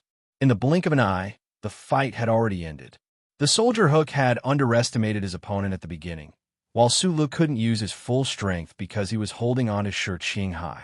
Both parties were at a disadvantage, and the fight could barely be considered a draw. Hook looked at the footprint on his chest and was a little shocked. He couldn't understand how this ordinary-looking young man in front of him could react so quickly. From a moment his foot touched the ground to the moment it landed on his chest, it was so fast that it was a little dazzling. What made him feel even more inexplicable was how such an ordinary-looking thin body could be so resilient. Although his elbow didn't connect, his arm had hit his opponent's shoulder, and the tip of his elbow had brushed past his opponent's cheek. If it was a normal person, they would have already fainted. Even if they didn't faint, they would definitely feel unbearable pain. However, the kid in front of him didn't have any expression on his face. There was only a small cut in his mouth and some blood, but there was no sign of him collapsing. It seemed that the person that Sister Yu wanted to deal with today wasn't an ordinary person. A trace of ruthlessness flashed across Hook's eyes. He heavily hammered his own chest and used the shock of his strength to stop coughing. Once again, he walked towards the ordinary-looking young man. Sula knew why and when he made his move. He mocked himself in his heart. Keep a low profile. Keep a low profile. Sure Qing Hai, dog sh*t, dog sh*t. The other party wanted to make sure Qing Hai eat sh*t. He couldn't just watch this playboy get dragged to the toilet. Although the two of them were just fair-weather friends, he was still the first and only friend he had in a foreign land. If sure Qing Hai was sober at this time, Sula might have tried to hide himself. However, the problem was that sure Qing Hai was drunk and unconscious. When his friend didn't have the ability to resist, he couldn't just let his friend be humiliated. This was one of Su Li's principles, and it even exceeded his fear in certain aspects. Since he had already made his move, there was no need to care about anything else. The current situation was like this, and so was life. When one was pressured to a certain extent and still had to hide because of their identity, that wasn't being cautious. Instead, it was being a useless B*TCH that was famous because of the Federation's Women's Day. Living without principles or dignity was not something that Su Lu could accept easily. Looking at the tall soldier approaching him, Su Lu felt a sense of danger. He knew that the other party wouldn't underestimate him this time and would attack him with all his strength. Just like the angry bull on the green grassland on the other side of the electronic fence, when it felt hurt and humiliated, it would burst forth with its greatest strength. Sula looked at the other party vigilantly. He loosened his right hand and threw the drunk shirt Qing Hai to the ground. His feet were slightly apart, and he tiptoed again, maintaining a posture that could explode at any time. Sure Qing Hai was thrown onto the cold, hard marble floor with a muffled thud. Under the pain, he mumbled a few words and actually fell asleep again. Sulu wasn't worried about whether this young master would feel uncomfortable. Although the other party was too much of a bastard today, if Sure Qing Hai hadn't said those drunken words, nothing would have happened. Sulu couldn't wait to throw this drunkard to his death. Hook walked in front of Sulu. His well-defined face suddenly tightened. With a muffled groan, he swept his arms horizontally like two stone pillars. Sulu seemed to have reacted at the same time. He flipped his arms up and blocked the attack. However, he did not expect that the other party would use his arms to wrap around him. Relying on the enormous strength, he took a step forward. The distance between the two was instantly reduced to an extremely small size. The big soldier's posture was very ugly. It was as clumsy as a bear hugging someone, but in reality, it was a reflection of his incomparably rich combat experience. He discovered that Su Li's movements were fast, so he used this clumsy method to prevent Su Lu from displaying his speed. If the two of them were tied together, what would Su Lu do if he lifted his leg? Hook was already determined. His left hand tightly gripped the back of Su Li's head, and he lowered his head to smash it. If this hammer landed on Su Li's head, the bridge of his nose would immediately break, and blood would definitely flow out wildly. At the same time, he increased the strength of his other arm, forcibly pushing back Su Li's defense. He twisted his shoulder, and the tip of his elbow once again smashed towards Su Li's temple. With these two moves, if Sula didn't react properly, his head would bleed and he would faint on the spot. However, the hammer didn't land. Su Li's palm had unknowingly blocked the space between his eyebrows. His 5 fingers spread out like a cotton flower, blocking the other party's face. Although this hastily extended palm couldn't completely block the other party's heavy hammer, Sulu only felt a slight pain in his palm with his palm as a buffer. His head was a little dizzy, but he wasn't really injured. Suli's other arm didn't forcefully block the other party's elbow. Instead, it viciously smashed towards the exposed armpit behind the other party's twisted shoulder. The middle finger of his fist protruded slightly, and he viciously smashed that spot. His left leg went in again. The distance between the two was too close. Sulu couldn't raise his leg, but his body suddenly shrunk, and his knee was raised, landing squarely on the other party's thigh. If not for the other party's quick reflexes, this knee would have hit the man's vital point. The two separated again. The back of Suli's neck was smashed by the elbow. Blood flowed out from his nostrils, and his forehead was slightly red and swollen. Other than that, he wasn't injured. On the other hand, Hook's armpit was hit by a jab, and his thigh was hit by a treacherous jab. An unbearable numbing pain spread through his taut muscles, and he couldn't stand properly. Hook's gaze was like a hook, as if he wanted to hook out all of Suli's internal organs. Ever since he graduated from the first academy, how long had it been since he was injured? This brat in front of him didn't have any tricks up his sleeve, so how could he possibly defeat him? Sulu used his sleeve to wipe the blood from his nose. He stared vigilantly at the tall soldier with astonishing strength. There was actually a pattern to his attacks, and they were all variations of the 10 postures that Uncle Boss had taught him. Perhaps it was because he had practiced for too long that it had become instinct, or perhaps it was because he had mastered the postures over the past few months at UA University, where he had practiced very little. Now, he seemed to be able to perform the 10 postures as he pleased. After defeating a strong enemy, who was probably a soldier, Sulu wasn't excited at all. Instead, he vigilantly observed the movements around him. He didn't manage to knock Hook down because his strength was far inferior to his opponent's. Of course, if he dared to release the fiery and trembling power in his body, perhaps he would only need one round to knock Hook down. The problem was, no matter how hard he tried, he had to protect Mr. Sure from eating *T. Unless he was in a desperate situation, Sulu would definitely not release the magical power in his body. You're pretty good to be able to fight Hook to a draw. The crowd that had been attracted by the fight surrounded Sulu. The man in the green suit looked at Sulu playfully. A strange look flashed across his eyes, but it soon turned into calm disdain. He said, "I won't kill you." Chapter 55. At the entrance of the 13 nightclub in Lin Hai, a large group of people were watching the scene with different expressions. The irrelevant people had already been cleared away by the staff of the nightclub and would not affect what was happening here. You are all people of status. Sulu heard the words clearly. He looked at him and said, "Why bother arguing with people like us?" This ordinary-looking young man and the bodyguards of the siblings were at least evenly matched. Under such circumstances, the words that seemed to show weakness were naturally more powerful. The man looked at Sulu and said with a smile, "My sister wants to teach that drunkard a lesson. No one can stop her." Why was the smile of a privileged person so hateful and cold? Suli's ordinary-looking face did not show much expression. He said, "He is my friend, and this is your fault. If you did something wrong, you should not continue to do it." Donglin people?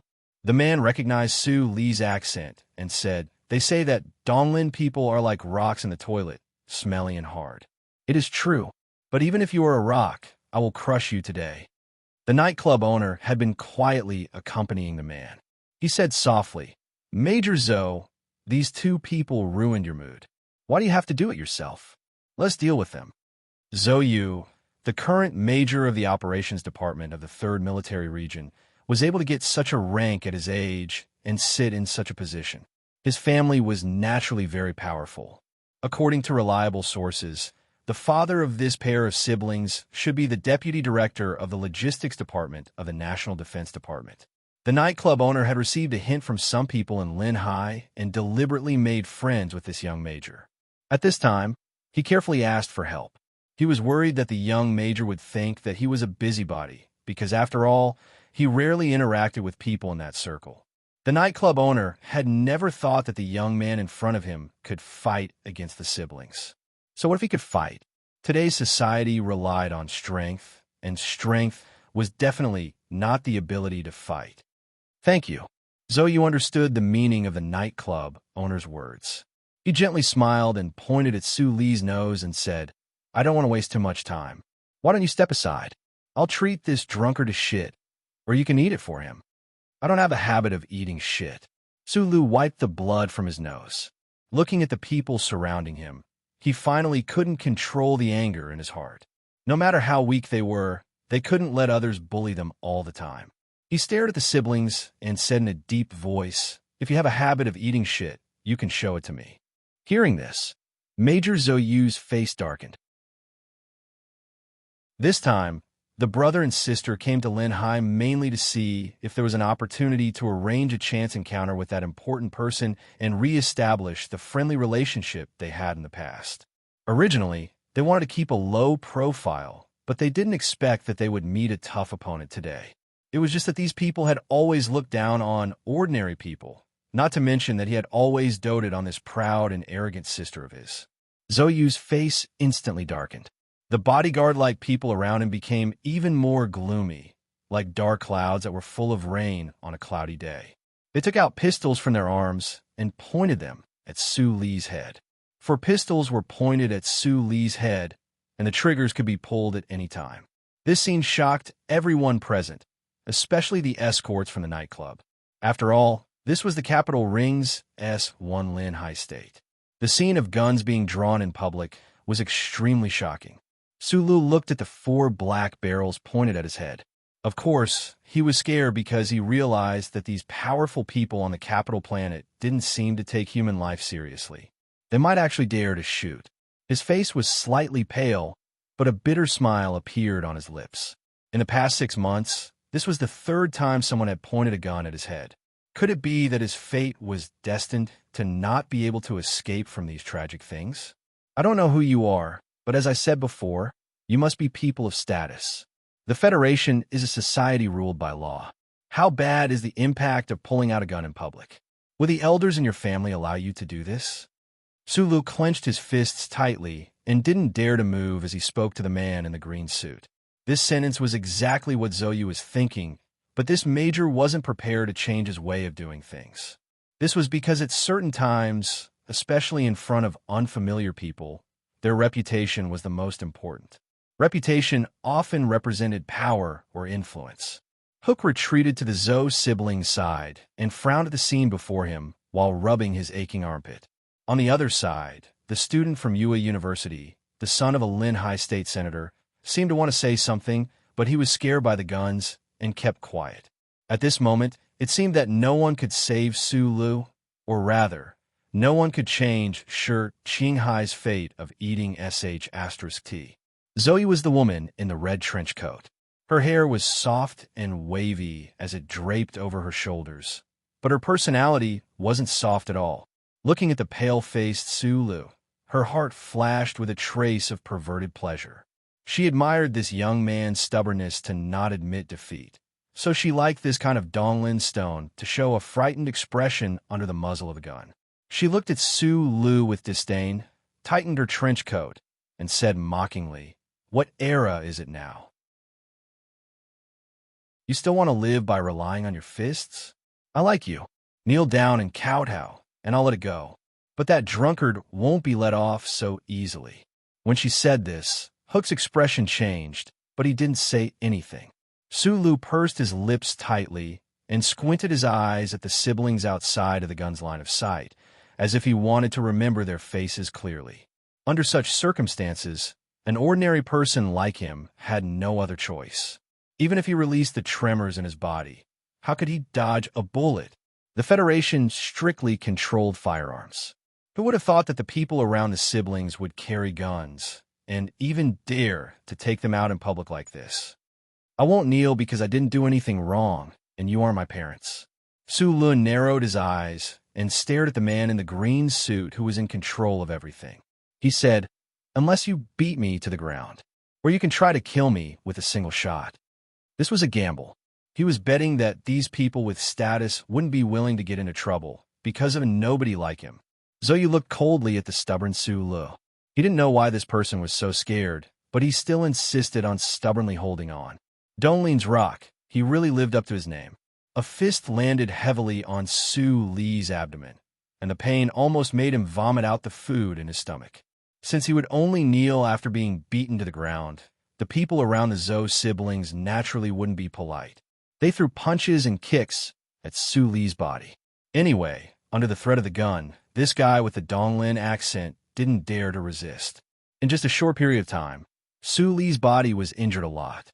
No matter how strong his resistance was, it wasn't easy to stand still and be beaten. There was a dull pain in the right side of his chest. He didn't know if it was because his ribs were broken or because there was a small crack on the surface. Zhou, wearing a red windbreaker, looked at the scene with appreciation. The harder the beating, the more the resentment in her heart would be vented. Her charming and cold face gradually emitted a happy glow. I only said that you put on too much perfume. Do you have to be so cruel? An uninvited hand rested on Miss Zhou family's shoulder and patted her face very intimately. However, it seemed to be a little too hard, leaving a red mark on her cheek. Zhou screamed in shock, but didn't realize what had happened. On the other hand, the people around them, especially the soldiers she and her brother brought, reacted quickly. In the first moment, the 4 barrels that were originally pointed at Su Lu changed direction and aimed at her. After Zhou screamed, she immediately stopped talking and turned around. Then she saw a face that was so beautiful that it didn't look like a man's. When these privileged people in the Federation were beating Su Lu, no one noticed the mud on the ground, because the focus of the matter had already shifted. Shi Qinghai, who had drunk too much, was awakened by the cold ground or by the pain of Su Li's fall. He staggered behind the woman in red and put his hand on her shoulder like a hooligan. There were many people watching the scene, and Zhou happened to be at the edge of the crowd. No one would have thought that the drunkard on the ground would silently sneak behind her and hold her shoulder. Shi Qinghai was hugging Zhou like a lover at this time, intimately and lightly patting her face. Perhaps he was still drunk, so his words were a little unclear. Damn, this little girl has a bad temper. How dare you touch my friend? One slap after another fell on Zhou's face, but it fell on everyone's heart. Everyone looked at this scene dumbfoundedly, wondering how regretful this beautiful young man would be when he woke up. Zhou had never felt so humiliated in her life. The increasingly heavy pats gradually developed into slaps, and the words of the man holding her, mixed with the stench of alcohol, entered her ears. Her face instantly turned red, not knowing whether it was because of Shi Qinghai's slaps or because she was angry.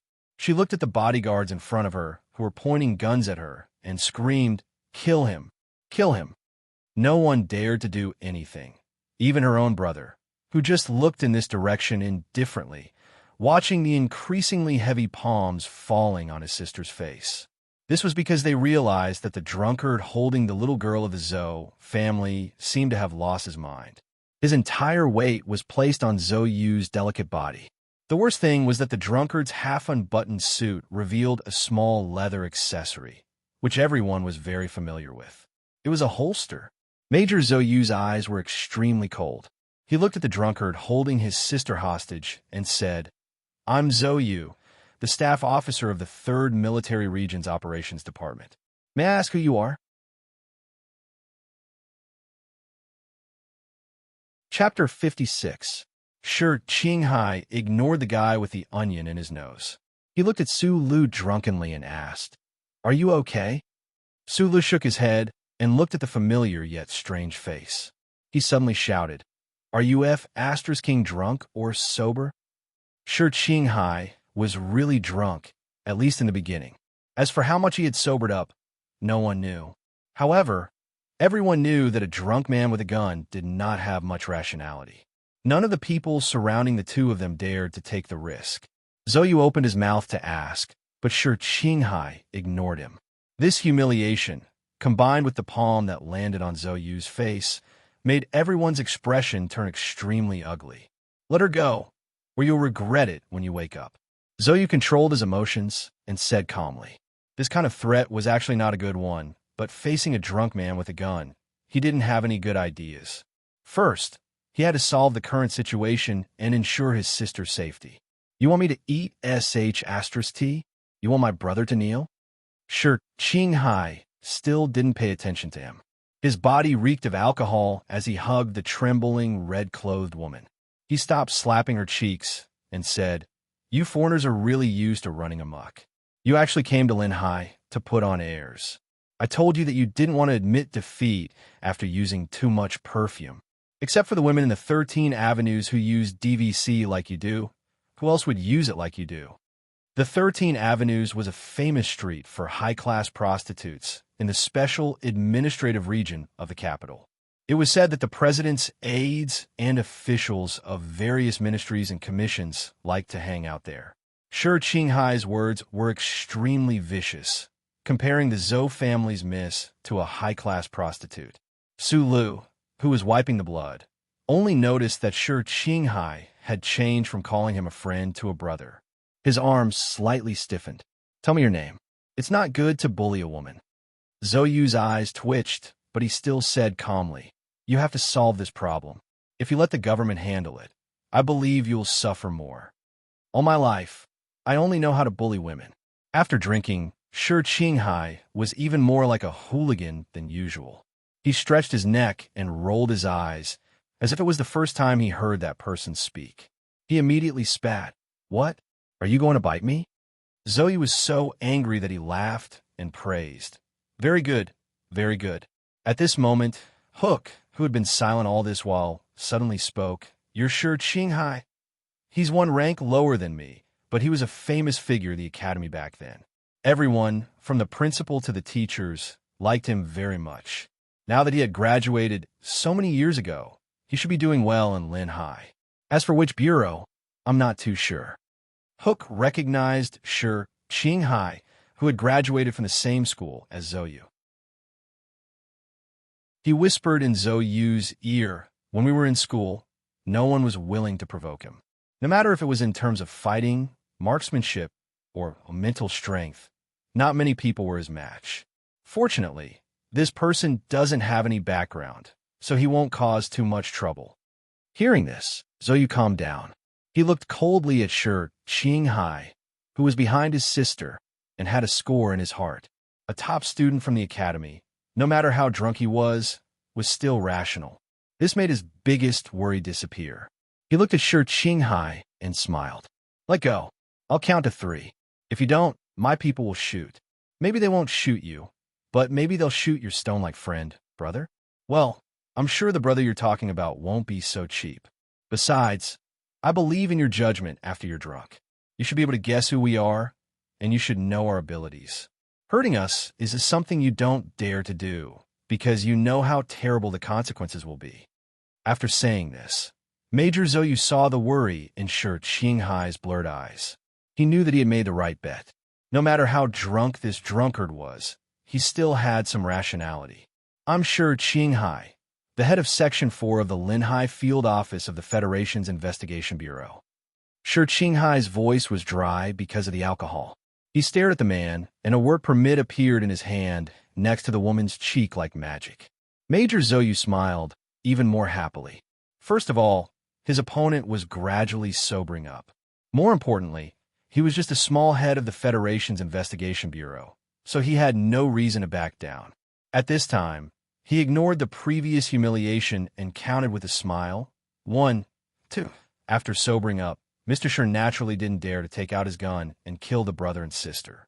Even though he was an official of the Federation's Investigation Bureau, he was still not strong enough to face these privileged people. In front of him, there seemed to be no other way but to let go of the woman in his arms. At the entrance of the 13 nightclub, everyone was waiting for this beautiful young official to surrender, except for Su Lu, who was on the other side. The response to these confident people was the sound of a gunshot. The gunshot was just before Major Zhou Yu said the last 3 words. No one saw how the standard police gun in the holster of his suit appeared in Sure Qinghai's hand. His hand holding the gun seemed to be trembling. Under the muzzle of the gun, a military bodyguard of the Zhou family was shot in the thigh and fell to the ground. Did this person shoot? Everyone couldn't believe their eyes. They knew that the other party was a person with a very strong background, but this small head of the Federation's investigation bureau actually shot first. And he shot so decisively, leaving no way out, showing his tyranny and arrogance. The scene was in chaos. The other 3 military bodyguards with guns were shocked. They wanted to shoot back, but they were afraid that their young lady would be hurt. In this panic, Shi Qinghai took back his hand holding the gun and put it on Zhou Yu's shoulder. He tilted his head and looked at Major Zhou Yu's face with great interest. At this time, the young lady of the Zhou family was so scared that she didn't dare to open her mouth or move. Only Shi Qinghai's hoarse voice could be heard. Do you need to count when you shoot? Do you think you're setting off firecrackers in the snow? Shi Qinghai looked at the major's face and said sarcastically, I admire you. I've told you that I'm an official of the Federation's Investigation Bureau, and I even showed you my ID. How dare you point your gun at me? Assaulting a police officer. What is this if not assaulting a police officer? Harsh words seemed to come out of his mouth endlessly. The siren of a police car came from the distance. Major Zhou Yu stared into his eyes and said, You shot an active duty soldier on the street. You're going to jail. I didn't see any active duty soldier. At this time, Shi Qinghai had sobered up a lot. He looked at the other person and said with a hiccup, You call yourself the staff officer of the operations department of the 3rd Military Region, but you're too? Hiccup, pighead. You didn't even show your ID. I can't find the camera in Chang San-er's room, but maybe you don't know that there are 17 cameras in our field office. As long as you don't kill me tonight, I can find them. The Federation's electronic surveillance network was divided into 3 levels. The top level was the Central Charter, which was responsible for collecting signals from human chips, and the rest of the cameras belonged to different government departments. Chang San-er, who Shi Qinghai was talking about, was the boss behind the 13 nightclub. He saw that Zhou Yu seemed to be kind, but in fact, he was extremely mean, so he reminded him. Zhou Yu's face was very dark. He didn't expect to encounter such a difficult person and be humiliated like this in Linhai. Now the situation had been completely reversed. Since the other person dared to shoot, what could he do? The other person's cold-bloodedness and decisiveness when shooting made him realize that this person was not easy to deal with. He took a deep breath, looked at the unfamiliar night sky of Linhai, and then stared at Shi Qinghai and said word by word, I can assure you that you're finished. Finished is a matter for the future. At least I'm satisfied tonight. Shi Qinghai tilted his head and found Su Lo. He shouted, Hey, why are you still standing there? Hurry up and come here. We have to go to the police station to record a statement. Su Lo looked much worse than Mr. Shi. His short-sleeved shirt had been torn into pieces, and his face was covered with bruises and dust. He looked like a refugee. He moved closer to Shi Qinghai. When he brushed past the major, who had been suppressing his killing intent, he suddenly heard the other person's cold voice ring in his ears. And you, Dong Linstone, you're finished too. Major Zhou Yu looked at him coldly and said, You have a gun to protect you today. Wait until I bend that gun, then I'll come back and kill you. I want to know who else can help you. Sula didn't look at him at all. He just lowered his head and wiped his sweat and blood as he walked over. When he heard this cold and disdainful threat, he suddenly felt a pain in his bones. It seemed that his ribs had been cracked earlier. The pain made him extremely angry, and he successfully changed from a country bumpkin pretending to be autistic to an angry bull that had barged into the city. He turned around, looked at the noble major in front of him, and asked seriously, I have a few questions. First, now that your crazy sister is caught by my brother, you don't dare to shoot me because you found that my brother is crazier than her, right? Second, since you don't dare to shoot me, then none of you can beat me, right? Third, no matter how much I beg you, you won't let me go. There's no such thing as face between us, and there's no such thing as falling out. You'll kill me one day, right? Fourth, since you don't dare to kill me now, and you can't beat me with your fists, and you'll definitely kill me in the future, and you're still threatening me so stupidly, isn't that telling me that I have to take this rare opportunity to beat you up? After saying these 4 sentences, Sulu, who had found the absolute reason, punched Major Zoyu in the nose. His punch made Major Zoyu's face look as wonderful as a cocktail. It was the Bloody Mary type. Chapter 57. The Linhai Police Headquarters Temporary Detention Center was set up in the police headquarters building. Chip scans, electronic keys, internal fingerprint verification, and layers upon layers of protective measures made the building seem particularly secure. Anyone who had any ideas about the building would lose their ideas as soon as they entered the building. The people locked in the temporary detention center would never be able to escape. Of course, the 2 young men who were caught here tonight definitely had no intention of escaping. How did Mr. Sure get caught? A policeman who had finished patrolling threw his key card on the table and made himself a cup of tea. He looked at his colleague and asked with a gloating smile on his face. Although the police headquarters and the Federation Bureau of Investigation field office were not in the same system, they were both under the government structure. In order to solve cases, the 2 sides often had to cooperate. Shi Qinghai, the infamous rogue officer of the Federation Bureau of Investigation, was also quite famous in the police headquarters. However, there were elements of competition and rivalry between the 2 departments. So when the police put Shi Qinghai in the detention center today, these policemen were very happy. Shooting in the middle of the street.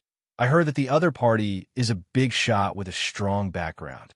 The policeman sighed and said, "If you offend this kind of person, you'll be in trouble no matter how good the reason is. Even if the field office intervenes and doesn't let him go to court, at least he'll have to hand in his gun and resign." Is it the wounded person that the director respectfully sent out just now? What's his background? I'm not sure, but I think he's from the 3 military regions. The policeman shrugged. He didn't like the people from the Federation Bureau of Investigation, but after all, they were a powerful organization that belonged to the Federation. Seeing Shi Qinghai locked in prison, he couldn't help but feel a little sad and angry. Who dares to offend these people? But it's strange, although Mr. Shi is always a rogue and can cause trouble when he's drunk, he doesn't seem to have a bad temper. Why did he dare to shoot in front of so many people? I heard this from Helens. He was probably influenced by his partner's bad temper and couldn't control himself after drinking. Another person came up to him and exclaimed, "It's the one who was locked up with Mr. Shi. He looks like an honest young man, but no one expected him to be so ruthless. Do you know? The 3rd Precinct's rapid response vehicle has already arrived at the scene. Mr. Shi is pointing his gun at the young lady. That seemingly honest young man actually beat up the people over there one by one. He's so ruthless. Beat him up in front of the police? How violent." The policeman shook his head. "After drinking 24 times, I realized that I've been influenced by you too much. I've talked too much, and my temper has become irritable." Inside the cold iron fence, Sulu leaned against the fully sculpted wall and stared blankly at the ceiling. He sighed. It had been 4 hours since he and Shi Qinghai had been arrested by the police. Outside the window, he could vaguely see the light of dawn. However, no one had come to ask for any evidence. All these signs made him a little worried, and his eyes were a little blurred. He didn't know if it was because of Shi Qinghai's status as an official of the Federation's Investigation Bureau, but only the 2 of them were locked up in this temporary detention room. Shi Qinghai, who reeked of alcohol, leaned against the narrow single bed. Looking at Su Li's worried face, he couldn't help but laugh. "Looks like you're quite ruthless. You don't look like the honest doorman at all. But why are you scared now? It's a waste not to beat him up. Anyway, because of you, I've offended a big shot that I can't afford to offend." Su Li's expression was a little bitter.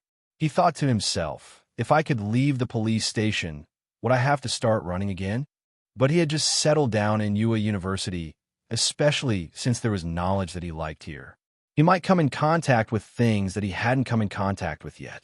The key was to have a stable life. It would be a pity if it was destroyed like this. Only a small part of the worry on his face was because he was worried about the threat of the major from the aristocratic family. But more of it was because his mood was a little complicated. Sulu lowered his head and gently rubbed the metal bracelet on his left wrist. Thinking about the chips inside, His mood gradually calmed down. At worst, he could just change his identity. The Federation was so big, there was nowhere he couldn't settle down. Don't worry about anything. Believe me, by tomorrow morning at the latest, no, it should be 8 o'clock today. The two of us can walk out of the police station openly. Sure, Qinghai saw the worry between his eyebrows. He laughed and said in a hoarse voice, "Don't listen to that brat's bragging. Although the Federation government is like a pile of sh*t, it's not real sh*t. It's a society ruled by law. All the evidence is biased towards us. What can they do? If the people of the 3 military regions want to stretch their hands in a Lin Hai, it won't be that convenient. If they walk in the open, they'll be more worried than us. After all, their identities are different. Do you think it's a good thing for a soldier to pull out a gun in a residential area?" Su Le knew very well about things related to political power. He subconsciously believed Mr. Shi's judgment, but he still wasn't sure. He asked doubtfully, "So this matter is left unsettled? I don't believe it. What's the major's surname? What's his background?" You have to believe it, even if you don't believe it. When these young masters do things, they can either suppress us on the spot. Once this matter is brought to the court, they can only shut up. If this matter is brought to court, how can their parents show their face? Sure, Qinghai said with disdain, "Major Zhou Yu of the Operations Department of the 3 military regions is really something. I don't believe that his father, who has a fat job in the Ministry of National Defense, will really let him do whatever he wants. You know a lot." Sulu praised him sincerely. "Of course. I'm a general of the Federation Investigation Bureau. What does the field office do? Isn't it spying on spies on the outside and officials on the inside?" Sure, Qinghai raised his eyebrows. He was about to say something arrogant when he suddenly realized something was wrong. He stared at Su Lu and said, "Wait, why do I feel like you're mocking me?" "Don't think so, it's just mocking." Su Lu looked at the ceiling and said, "Aren't you supposed to be a guard for the government? How did you become the chief of the Federation Investigation Bureau? You know that the other party is not easy to mess with, but you still pretended to be drunk." No, you have to listen to my explanation. The Federation Investigation Bureau is supposed to be a guard for the government. It's not much different from your job with no future. As for pretending to be drunk, your words hurt our relationship. Sure, Qinghai said very seriously, "I don't want to find out anything about you.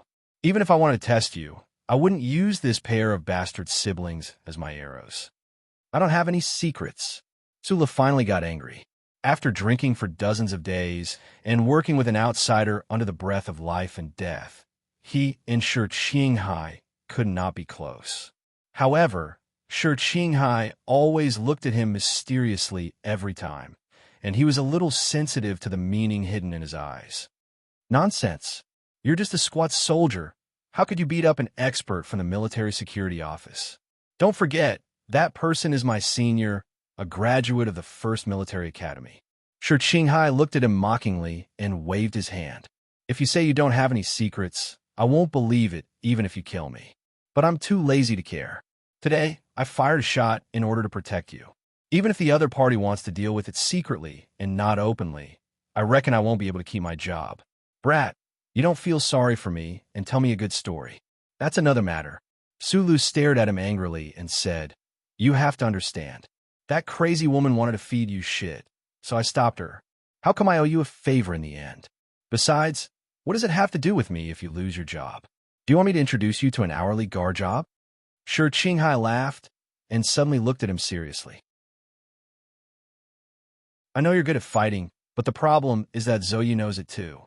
Although this pair of brother and sister are not very powerful, they're more than enough to take care of us.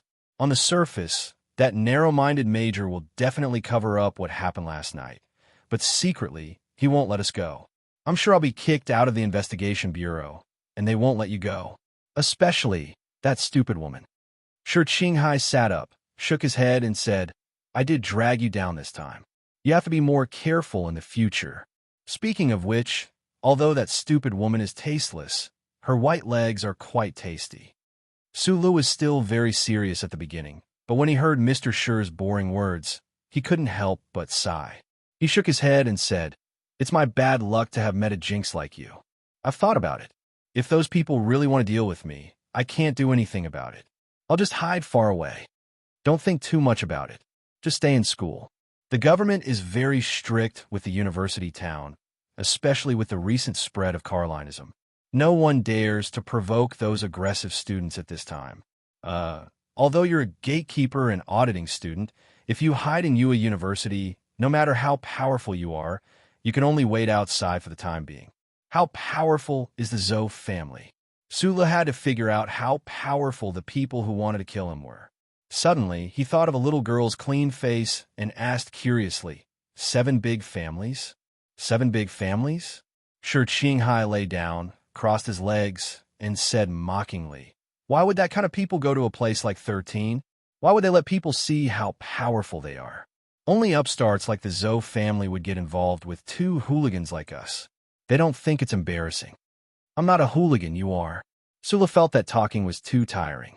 He turned over and faced the wall, smelling the faint smell of plastic. He closed his eyes to rest and think about the future. Looking at his bruised back, Shi Qinghai's peach blossom eyes flashed with sincerity, and a bitter smile appeared at the corner of his mouth. Today's development was a little out of his plan. Maybe he subconsciously wanted to test Sulu, but he really didn't expect that Sulu would dare to go against those people for him, and even risk exposing his secret. Until now, he still didn't know Su Li's secret, but he knew what his decision at that moment meant. It was also from that moment on that Mr. Shi felt that Sulu could really be a good friend. Thank you, Shi Qinghai said in a very low voice. You're welcome.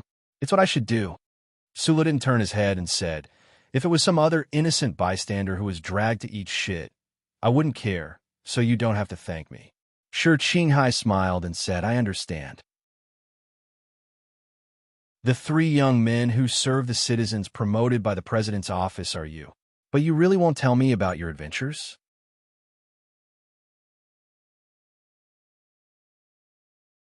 Chapter 58. Shi Qinghai was a very strange person. He didn't want to pry into other people's secrets, but he couldn't help but be curious. Maybe it was because of his stubbornness or the nature of his job. Well, since people like to hear about adventures, Sulu had no choice but to fabricate a completely new adventure. Otherwise, he really couldn't explain how he was able to defeat an expert from the army at the entrance of the nightclub. Thinking about this, Sulu had a headache. He realized that he still didn't have much experience in dealing with people. In order to explain something, he always had to tell more lies. Moreover, he also thought of a very troublesome problem, and that was the identity that the boss uncle arranged for him. Should he find some time to go to his hometown in the remote area of S1? The new adventure story was similar to the one he told to the fat guy on the ancient bell, but this time, Sulu was more cautious. He arranged for the fake class monitor to be a hidden master with a vague face. What's the class monitor's surname? Shi Qinghai obviously didn't believe him. He laughed and asked. Su Li's heart skipped a beat. A surname appeared in his mind, and he said, I think his surname is Li? Shi Qinghai didn't seem to care, but he seemed to have thought of something. He frowned and fell into deep thought. Shi Qinghai thought about this family name in his heart and did not dare to think in that direction. However, if what Sulu said was true, it could explain everything. However, Shi Qinghai had not heard of any children of that family in Feiqing City wandering outside. Shi Qinghai looked at Su Li's back and shook his head. He somewhat believed in Su Li's bizarre experience. He smiled and thought to himself, I'm afraid this kid doesn't even know the background of the awesome person who taught him how to fight. Since he had a confirmed idea, satisfied his curiosity, and had some interesting things to think about, Shi Qinghai naturally changed the topic. Are you going to be a janitor in UA University? The Department of National Defense's Office of Retired Soldiers can arrange a job. It's better than this. In his opinion, Su Lu, this young man, had a very outstanding character. Although he did not know what special skills he had in other aspects, with his fighting skills, it was not impossible for him to enter the security company under the police station or even find some connections to enter the police system. I'm an auditor at UA University. Sulu turned around, looked at him, and said, Anyway, I still have some spare money. Let's talk about it after I finish attending the classes for the next 2 years. Auditing students can't get a diploma. Sure, Qinghai fished out a crumpled pack of cigarettes from his trousers pocket. He put one in his mouth and threw the other one at him. He said vaguely, "You don't have a future. Do you know what you want to do in the future?" Sula took the cigarette and lighter and lit it up. He took a deep breath and tried to puff out a few perfect smoke rings, just like how the boss used to do in the past. However, what he puffed out was the scattered steam from the humidifier. He coughed twice, looked at Shi Qinghai, and smiled. He thought to himself, this guy obviously doesn't know what he wants to do in the future, so why is he asking me? I used to want to be a battleship mechanic assistant, but I changed my mind. I want to get a mechanic's license and then find a job in a big manufacturing company in S1. No matter what position I get in the future, as long as I can do something I like, it's not bad. Sulu looked at the dissipating smoke in front of him and said in a daze. This was one of his life goals, but when it came out of his mouth, it sounded ridiculous and unconfident. Ever since he was implanted with the disguised chip, perhaps his life was destined to not be so happy and peaceful. There was always a shadow in the young man's heart, a shadow that he did not want others to see. He wanted to find the real inside story of that incident, but with his current status and ability, not to mention uncovering the inside story of that uncle's death, even getting close to that black cloth was wishful thinking. Shi Qinghai saw the heaviness and sadness in his eyes. After a moment of silence, he suddenly said, "Do your best to fulfill your life goals. If you need my help in the future, just let me know." The development of the situation was not out of Shi Qinghai's expectations. At around 7 o'clock in the morning, the Linhai Police Headquarters received a direct order from the higher-ups to open the door of the detention center and release the two of them. The police officers who were drinking coffee to refresh themselves joked with Shi Qinghai, and Shi Qinghai scolded them back. During this kind of conversation, Sulu, who was quietly listening on the side, roughly understood what was going on. The Zhou family used their connections to forcefully suppress the conflict in front of the nightclub. The people of the 3rd Military Region had a conflict with the people of the Linhai Field Office, and they even pulled out guns. If this incident was used by someone with bad intentions, it would definitely involve the big boss in the Ministry of National Defense. The Zhou family would not let this happen, so they would rather deal with it in a low-key manner. Sulu walked out of the police station. Facing the slightly cold morning breeze, he couldn't help but shake his head. The so-called Democratic and Free Federation Society was actually still so hierarchical. A Zhou family that wasn't very famous among the people could reach into the police system and suppress a vicious case, causing the shooting at the entrance of 13 to go up in smoke. Shi Qinghai drove Sulu to the back gate of Yue University. He leaned against the car and looked at the few female students who were exercising in the morning. He stared at their tight-fitting sportswear and said in a very serious tone, "For the next few days, don't leave the school gate. Be careful." The Zhou family officially suppressed this incident. However, they were ruthlessly humiliated by two small fry. How could a young master and a young lady from such a family take this lying down? What followed closely was probably the other party's secret and merciless revenge. Shi Qinghai looked at him with some worry and said, "You don't have to worry about me. Even if I get expelled, I'm still an outstanding student from the same school. Those frighteningly high-ranking professors in the school can always protect me. I don't know why you had a conflict with that pair of siblings." When Sulu was about to walk through the iron gate, he suddenly stopped. He turned around and said seriously, "Maybe you have your own motives, but that pair of siblings really aren't playthings. So I'll let it go this time. Don't do it again." Shi Qinghai held the cigarette in his mouth and tilted it down, like a leaf that had been hit by frost. His expression was calm, but his heart was somewhat moved. He thought to himself that his little brother's eyes were indeed sharp. He couldn't hide it from him. The spring of the 66th year of the constitutional era was hotter than the previous years. It was only the end of April, but it made people feel like the scorching summer was coming early. The integrated air conditioning system inside the buildings in Linhai had already been turned on, providing a wonderful cool air to those busy working. However, in the slightly hot twilight, on the rooftop of the tallest building in Linhai, two people were talking without fear of the high temperature or the heat. One of them was about 40 years old, with a serious face and a trace of majesty in his gentle eyes. The other person was sour and had a trace of residual alcohol smell. His wrinkled suit was even more annoying than the wrinkled cigarette in his mouth. The 005 series of electronic spy satellites from A to Z are constantly moving in the space 588 kilometers above our heads. Don't you think it's a bit stupid to always let me meet you in this place?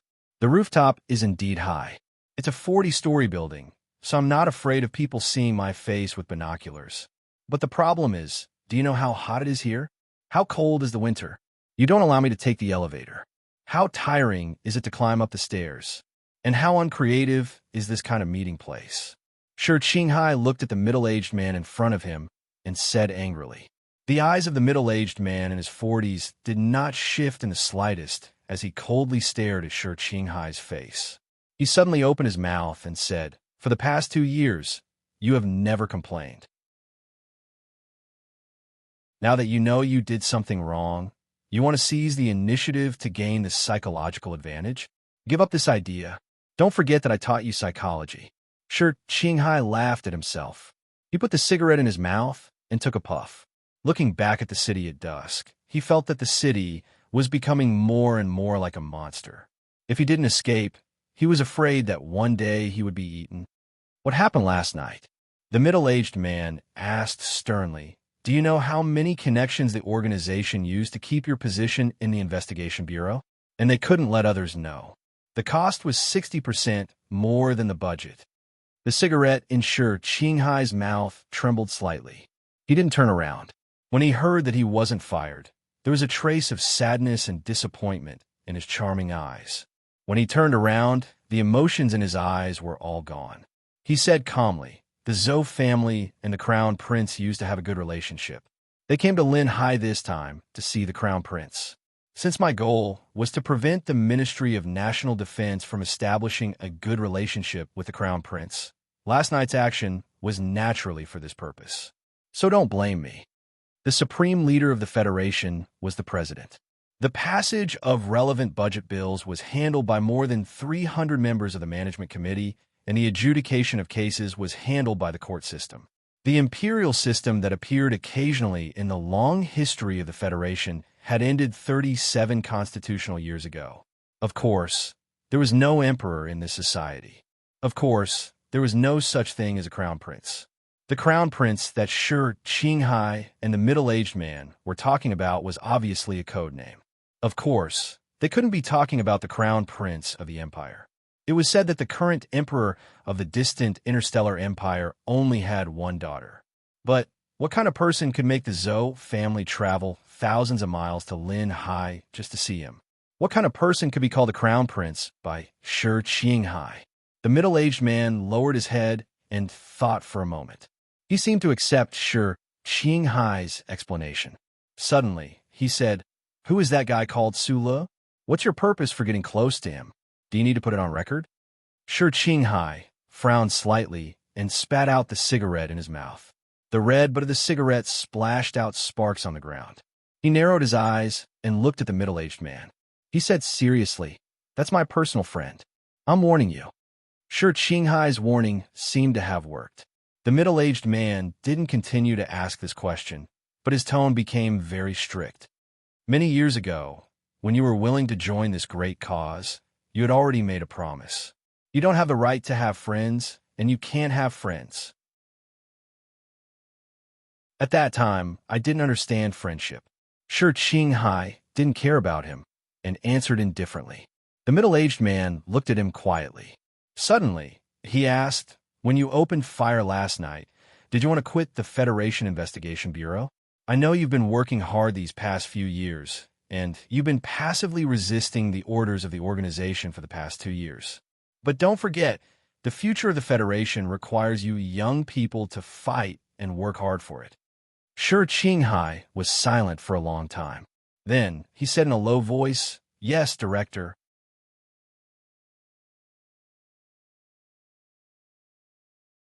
Chapter 59. The middle-aged man, who Shi Qinghai addressed as the director, said after a moment of silence, "Your judgment of the situation is correct. Zhou Yingxing has already called his children back to the capital special district. They won't be back anytime soon. Their family knows the identity of the crown prince by chance, so they definitely don't want to leave a bad impression on the crown prince. They should be disinfected in the next few days. That crown prince is really ridiculous. There are so many heavily guarded private academies in the capital special district. Why do you have to come to Linhai?" Shi Qinghai lit another cigarette. Thinking about the final target of this operation, he couldn't help but feel a little worried. The crown prince was really a high and mighty figure, not someone the Zhou family could compare with. It wasn't difficult to stop the Ministry of Defense from showing goodwill to him, and it might be possible to stop the influence of the Hawks, but it was really too difficult to get close to him. "I only know that he's in the university town. Which one is it?" Shi Qinghai lowered his head and smoked.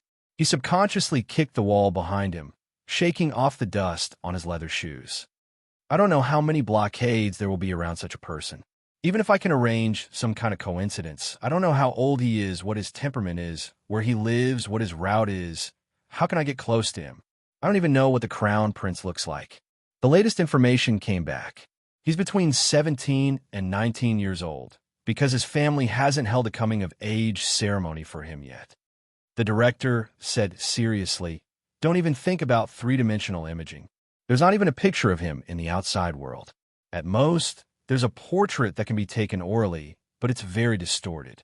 So whether you can find him, get close to him, and gain his favor all depends on your personal ability." Shi Qinghai spat a mouthful of saliva on the ground. He felt a chill in his chest. The conflict with the Zhou family last night was indeed deliberately provoked by him. It wasn't difficult to find out the personality of the woman named Zhou Yu and her preference for DVC perfume. The reason why he brought Su Lu along was that he wanted to do a better job. He was prepared to save Su Lu during the conflict. This was more in line with the characteristics of his character that he left in the investigation bureau and the organization. Only then could he hide his true thoughts. He was very tired. For the past 2 years, he had been playing the role of a playboy. No, a real playboy. He did not want to be promoted in the investigation bureau because it was very difficult for him to be caught in this gap. He wanted to take this opportunity to be directly fired by the investigation bureau of the Federation. This way, he believed that the organization would not value him as much as before. Perhaps he would be able to have a more free life. However, he did not expect that Su Lu, that brat, would actually take the initiative to stand up for him. Moreover, he had an ability that was beyond his imagination. He did not expect that the organization would value him so much that they would not hesitate to mobilize the hidden forces in the government to fight against the Zhou family and protect his position. Shi Qinghai held the cigarette, but between his middle finger and index finger, and fell into silence. He knew that he had to complete this mission. However, the target that had never appeared in the public was really not easy to approach. We all know that it is very difficult. The senator also knows that. He even said that there is no way to get in touch with him. The middle-aged director looked at him and said gently, "But as long as there is a glimmer of hope, you have to fight for it. I know that I'm not qualified to know what kind of role this prince is, but I really don't understand. After all, the Federation is an election-based society. How can one person have such a strong influence? Election? The Federation has held countless elections over the years. However, in the eyes of the people who really know the inside story, the results of each election have long been predetermined." The middle-aged director's eyes flashed with deep disappointment towards the Federation's political environment. "Next year, there will be another presidential election. What do you think? The current president is a muddle-headed person. I hope the next one will be better." Shi Qinghai shrugged. "I never vote, but I may vote for Mr. Pabre next year.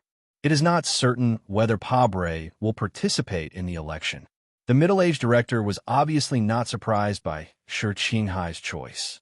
This was because people like him had a good impression of this lawyer who had been born in the lower class of society. He said slightly worriedly, "Even if he participates in the election, so what? If those families don't recognize him, the financial groups under their control, the politicians, the media, and the omnipresent influence will be enough to knock him down in the primary election. If Pabre wins the respect and recognition of those families, then he will have to make concessions in terms of his political program. If so, will Pabre still be the current Pabre? Sure, Qinghai did not speak. He knew what his boss said was true, but he still wanted to keep his naive thoughts. He hoped that after Mr. Pabre became the president, he would still dare to face the injustice of society head-on and use a firm and gentle attitude to firmly carry out reforms. Mr. Pabre obtained his Federation lawyer's license from Donglin. Shi Qinghai suddenly said, "The people I know from Donglin are as stubborn as rocks. I believe he is the same." The sky was getting darker, and the wind on the rooftop was getting stronger. The night breeze at the end of April finally dispelled the heat of the day. Shi Qinghai buttoned up his suit and said goodbye to the middle-aged man. For people like them, such a long chat was an extremely luxurious thing, even if it was about politics. "When you have the chance, get me some wild rabbit meat. I won't count on you for something as good as wild beef." Shi Qinghai flicked the cigarette but to the corner of the wall and left without looking back. He waved his hand and said, "After all, you are the director of HTD, aren't you?" The image on the gray monitor seemed to have come to a standstill. For a long time, no one passed by, and there was no movement. If it weren't for the pear trees swaying in the spring breeze, people would have suspected that the monitor was broken. Sulu sat in the bungalow next to the iron gate.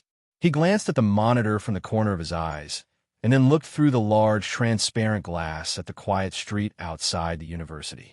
He didn't see anyone suspicious, so he was slightly relieved. It seemed that the revenge of those big shots would not come so soon.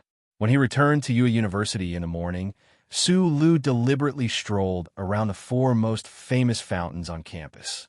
He listened to the speeches and slogans, and confirmed that Shi Qinghai was right.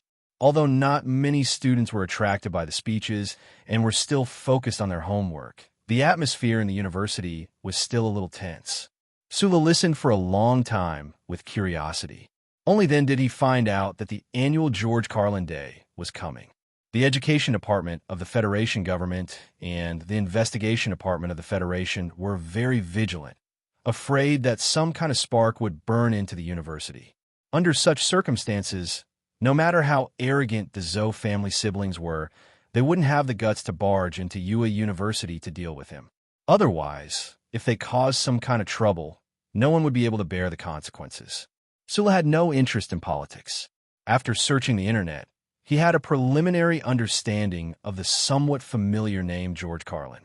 This person named George Carlin was once a genius professor at the Capital University of the Federation. He was also one of the youngest professors in recorded history. His field of expertise was political history. This somewhat awkward name was actually a study of the different political forms that had appeared in history. George Carlin was never a radical scholar in front of the public. In his works, even anarchism and absolute liberalism were rarely seen. He only used a very rigorous attitude to analyze the various political structures in human history and reconstructed the model. He analyzed why the last imperial society of human society collapsed before the 37 constitutional years ago, and why the royal family at that time chose to politely and peacefully retreat. At the same time, he also analyzed the federation system that had just had a stable structure for 600 years. He believed that this system was a false separation of three powers. In a situation where information couldn't be completely shared, the possession of information was an extremely unfair distribution of production resources. This would lead to the unfair distribution of social resources and then a series of social problems. George Carlin pointed out that the legendary 7 great families were abnormal existences under this system. The objective was purely academic research. When the research of history was gradually extended to the research of reality, it was easy for problems to arise. Perhaps George Carlin himself did not realize that the theories he put forward, especially the detailed material analysis and data calculation, gave those who were dissatisfied with the status quo a powerful weapon. From the memories of some of the later generations, this person named George Carlin was just a very simple scholar. In the beginning, his name was only respected in the academic circle.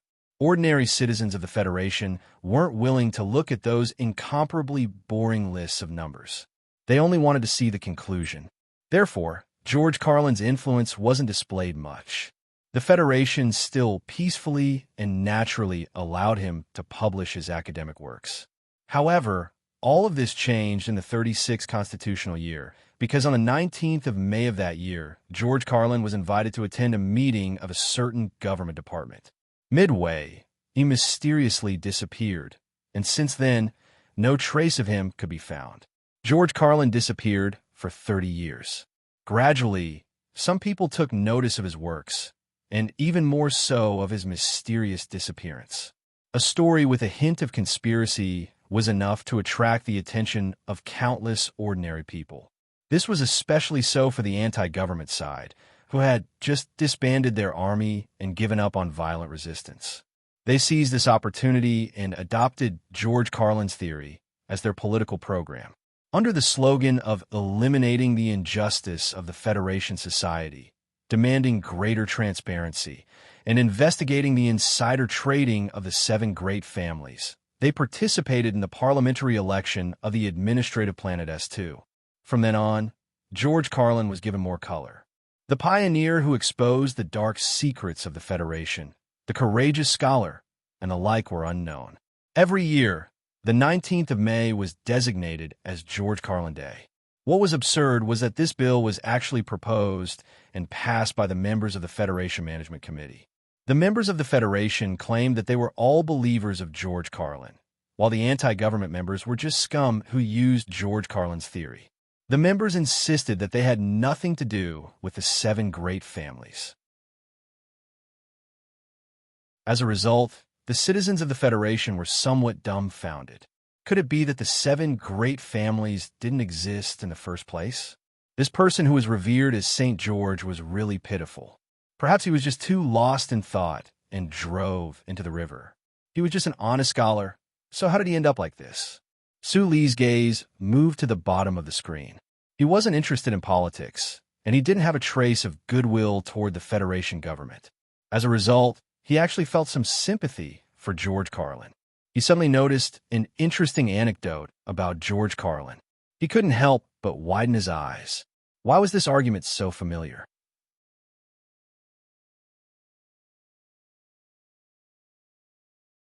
Chapter 60. After George Carlin walked up to the altar, all of the content of his lectures at Capital University, even his casual conversations, were collected by his worshippers and uploaded onto the internet. This historical and political scientist was clearly not a pedantic person who only knew how to read books. Instead, he had a wide range of interests and had dabbled in the field of art. However, his achievements in these fields were not as high as his achievements in his field. Even this scholar could not shake off his male hobbies. He often liked to comment on the late Second Great War between the Federation and the Empire when he was half drunk. He had many comments on war, but unfortunately, even his most loyal worshippers had to admit that this gentleman really did not know anything about war. Most of his comments were absurd, often far from the development of reality. In particular, his comments on Mecca were hilarious to countless people.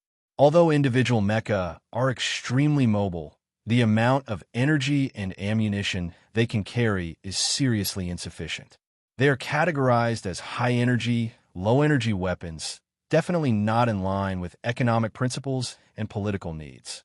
In modern warfare, if individual mecha are said to be beautiful and expensive diamonds, then any of the most primitive group cannons will be able to burn these diamonds into black charcoal.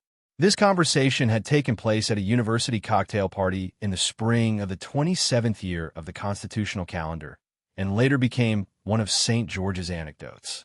Sulu had also seen this passage. He scratched his head curiously, feeling that this passage was unbelievably familiar. After thinking for a long time, he remembered that in the endless twilight outside the mine, whenever he showed a yearning for Mecca. Uncle Phone, you would say this passage in an incomparably mocking tone. Uncle actually reads George Carlin's quotes. Sulu recalled that white-haired fellow with a mouthful of rotten teeth. No matter how he thought about it, the other did not seem like someone interested in history, politics, or political gossip. He could not help but laugh. Tossing the matter of George Carlin to the back of his mind, Sulu continued his night tour of the internet. With great familiarity, he entered a certain forum and began to carefully read the documents on the 300th entry. This was a propaganda forum about the spirit of the First Charter. There was everything on the First Charter. By now, Sulu had already shaken off the panic of fleeing. The camouflage chip behind his neck seemed to be able to completely evade the brilliance of the First Charter. However, he was still a little worried and wanted to know more about the First Charter. He had been working on the project since 2 months ago. After browsing the network of the Capitol Ring for a long time, he was shocked to discover that the files about the Bureau of Proclamation, the electronic surveillance network of the Federation, and the central computer were all openly available on the network and in the library for the citizens of the Federation to read. The working procedures of the Bureau of Proclamation and the authority of the central computer were not secrets. Perhaps only the absolute transparency of this process could allow the citizens of the Federation to accept the existence of the First Charter. Sulu would sometimes think like this in his heart. The more he knew, the less he didn't know, and the less fear he had. He stopped searching through the documents and stared at the metal bracelet on his wrist, deep in thought. The ability to create the camouflage chip was enough to defeat all the Nebula Award winners in the past 100 years. Who exactly was the boss? Why did he know so much about the Bureau of Proclamation and the central computer that gathered the crystallization of human wisdom? There was no need to continue thinking about questions that could not be answered. Gently stroking the smooth and textured surface of the metal bracelet, Su Li's finger gently tapped on the holographic screen and connected to the government bulletin board. After rummaging under the information tree for a long time, he finally found the information about the third prison in the East Forest region, Foggy State. Brother Wei will be released from prison in a week. Sulu looked at the familiar name on the bulletin board and felt inexplicably sad. He had very few friends in his life.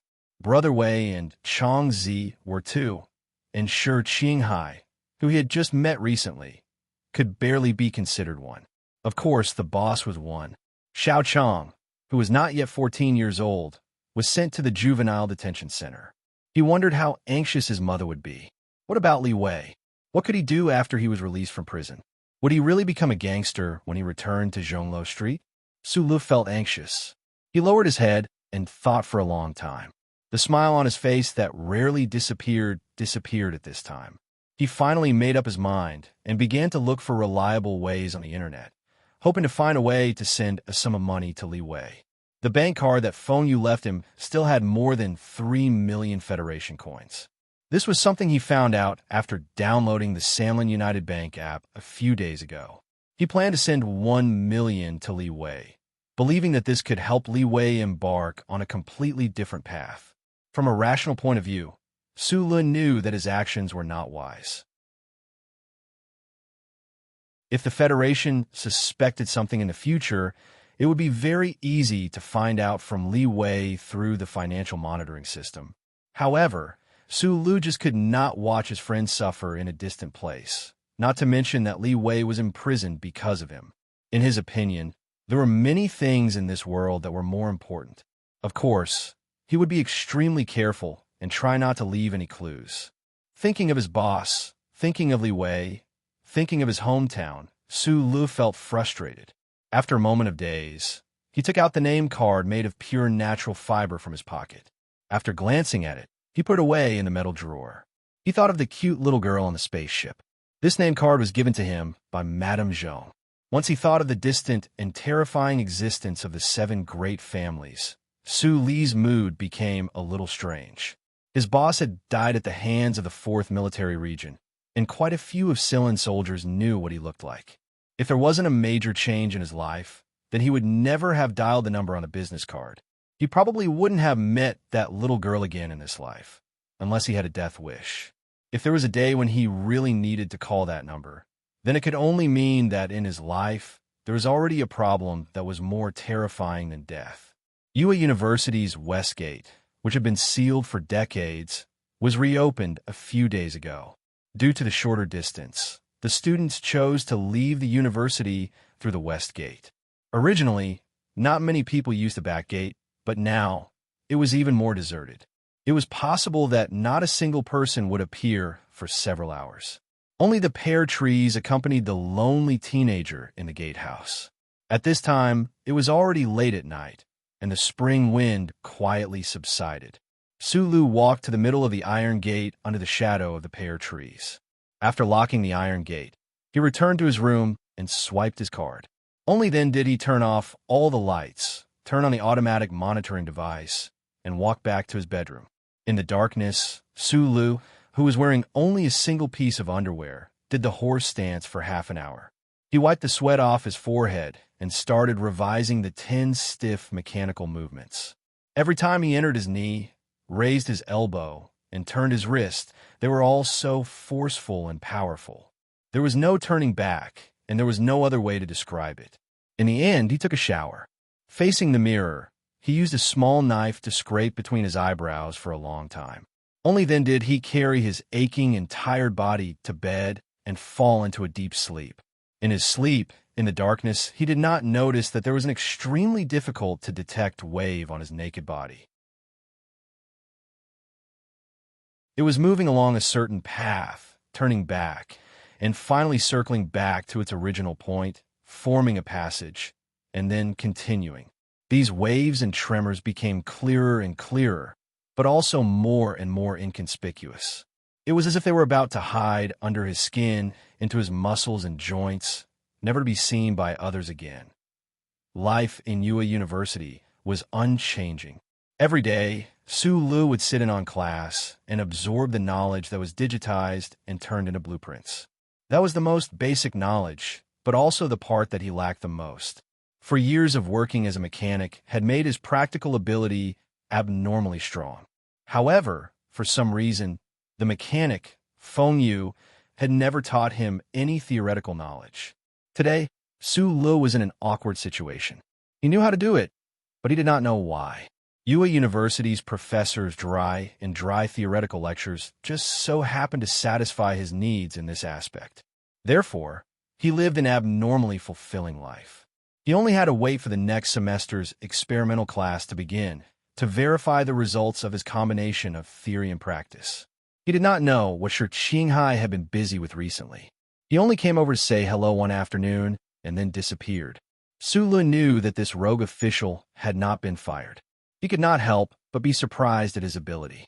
He knew how busy the Federation Investigation Bureau was, but he did not complain about missing a few drinks.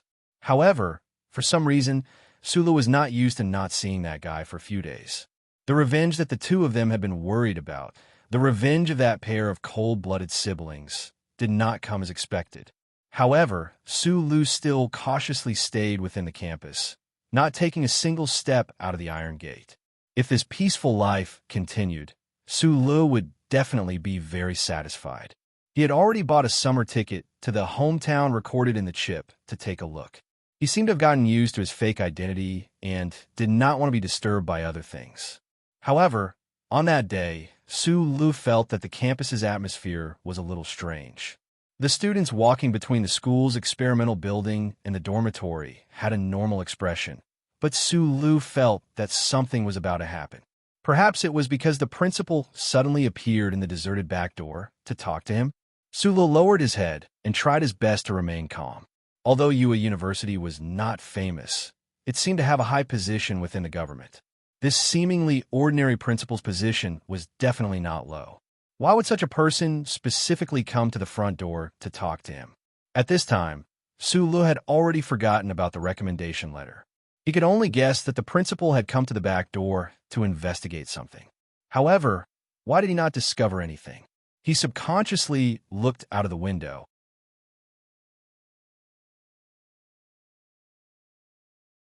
Chapter 61. That night, Sulu, who was equally exhausted after completing the entire set of exercises in the dark, entered the bathroom again. After taking a cold shower, he seemed to feel much better. He took out the sharp knife from the hollowed-out tile behind the mirror and began to carefully shave his eyebrows in front of the mirror. Every strand of hair was trimmed very carefully. Finally, he applied some spring toning lotion between his eyebrows. He looked at his face in the mirror and nodded with satisfaction. Sulu did not have the habit of being narcissistic, nor did he have the intention to make his ordinary face handsome. Even if he did, he would not choose to do it in the wee hours of the morning, unless he was crazy. The advertisement on Channel 23 said that this toner could shrink pores, so he had been experimenting with it for the past 2 months. After scrutinizing his face in front of the mirror for a long time, he confirmed that the pores between his eyebrows were so small that they could not be seen. If he did not use a magnifying glass, he would definitely not be able to tell that there were eyebrows on his smooth skin. The most distinctive feature of his ordinary face was his pair of eyebrows. Back at the mining pit, Feng Yu had once said that his eyebrows were like knives, too straight, too straight. The purpose of trimming eyebrows was not to make his facial features more supple, but to alter the space between his eyebrows to change his appearance. After all, he did not dare to reveal his true identity. Although the West Woods and Eastwood were extremely far away from the capital ring, who could be sure about the matters of the mortal world? Perhaps at some point in time, someone who had seen Su Lu before would come to Yue University. Su Li's eyebrows were originally as dark as ink, and they were joined together in the middle, looking like a sharp and unstoppable machete. For the past 2 months, he had been trimming his eyebrows nonstop because he wanted to cut off this pair of straight eyebrows from the middle. The results were not bad. At least, the face in the mirror was indeed slightly different from his original appearance, although the difference was not too obvious. If Su Li's eyebrows were previously like machetes, then now his eyebrows were still as straight as before, but they had become 2 small throwing knives that were pointing at his temples. It was a sleepless night. Sulu sat in the darkness, staring at the tightly shut iron door. Intuition was actually just a sensitive judgment triggered by countless subtle changes or even a subconscious judgment. Sulu was a person who was good at observing things. Feng Yu had once admired this trait of his, so he trusted his own intuition.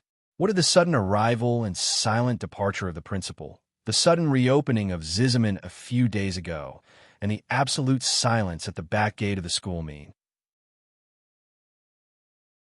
He smelled the scent of danger, just like on the green grassland on the other side of the electronic fence. There seemed to be many wild beasts lurking in the grass. What made him uneasy was that he could not find where these dangers were at all. With his fingers gently stroking the metal handle in his palm, Su Lun narrowed his eyes. He knew that as long as he pushed the button, the front end of the gadget, which looked like a data storage device, would spurt out a strong current. When the accumulated current was used up, it could even eject a sharp dagger. With such a sharp weapon to protect himself, his mood calmed down a little. However, when he thought of the arrogant people in front of the nightclub pulling out their pistols on the street, his heart was no longer so calm. Years ago, he made 2 taser batons under the guidance of Feng Yu. In addition to giving one to Li Wei, which indirectly led to the subsequent events, the other one was always by his side for self-defense. It had electrocuted a bison and stunned the police chief. It was affectionately called Handle by him. When he left Hashi State, the handle had been cremated with the chip in the incinerator. The one in his hand was made a month ago. The department he was attending hadn't started their experimental classes yet, but it wasn't difficult to find suitable materials on campus. After ordering some special components online, Su Lum made this thing again and finally gave it a name. It was called Flying Dagger. The long night passed by as Su Lu waited. The horizon gradually brightened, and the 2 faint shadows of the moon in the sky above planet S1 gradually disappeared from the horizon. A kind of gray haze began to cover the sky. The air was filled with the smell of freshness and coolness. The morning breeze blew around Pear Garden, but blew the light fog closer and closer, thicker and thicker. Although it was already morning, it was still the first morning. The people on campus were still sleeping, and the insects that had been chirping all night felt tired. One by one, they stopped singing. The surroundings were quiet. Sulu was already sleepy. He laughed at himself. He thought to himself that he was not as experienced as the uncle in escaping. Just a random thought had made him nervous for an entire night. If this continued, he was afraid that he would die from exhaustion even before the Federation government came to catch him. He opened the window to let the breeze in. Then, he prepared to turn on the lights and go back to bed to catch up on sleep. However, just as his finger was about to touch the touch switch, he heard a strange sound. The electronic switch of UA University's deserted rear iron gate emitted a soft beep. Then, the gate slowly opened in the thin morning fog. Sula looked at this scene in astonishment. His hand tightened around the flying dagger. The fact that the iron gate opened without his knowledge could only mean that someone with higher authority in the university had entered a command without his knowledge. If he was still sleeping, he definitely wouldn't have heard the beep. That way, no matter who entered the campus, he wouldn't know. At this moment, although he was astonished, he also let go of the worry in his heart. He believed that the strange guest that was about to arrive was definitely not looking for trouble with him. That was because, regardless of the time period, no one would use such an open and above-board method to hunt him down. Furthermore, opening the school gate and capturing him didn't seem to be related at all. However, this scene did look a little strange. In the thin fog, the iron gate slowly opened, but there wasn't a single person around. It looked like a horror scene that was commonly seen in movies. A completely black car quickly drove in from the fog, following the road outside the university towards Pear Garden. Just by looking at the dispersing white fog, one could tell how fast the car was traveling. However, at such a speed, the black car didn't make any sound. It looked like a ghost that appeared and disappeared. What was strange was that when Su Lu saw the black car, he felt that the smell of danger around him seemed to have lessened significantly. His strong curiosity made him walk to the window and secretly peek at the scene. He couldn't understand how such an extremely ordinary-looking car without a logo could drive so smoothly and naturally. It even gave off a lively feeling. Suddenly, Su Lu noticed that a figure had appeared in the thin fog on campus at some point. It was a female student wearing glasses. She was wearing a set of floral pajamas and hugging a book as she walked sleepily on the road to Pear Garden. There was still some distance to the apartment building, and it had been especially quiet recently. However, there were still students who coveted the beautiful scenery of Pear Garden and came here for their morning study. However, very few students woke up this early for morning study. At this moment, Sula didn't have time to consider why the female student would suddenly appear here. This was because he realized that the figure of the female student, whose eyes were not fully open, was blurry in the fog. And the black car, driving in from outside the university, didn't seem to have noticed her, continuing to drive at high speed. If nothing unexpected happened, perhaps in a few seconds, that poor female student would be hit by that strange black car and sent flying into the sky to see the scenery of Pear Garden. There was no time to shout because the person in the car couldn't hear him.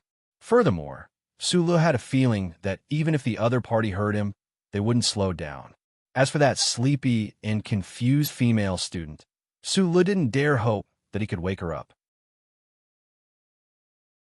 Therefore, he directly jumped out of the window and rushed toward the female student as fast as he could.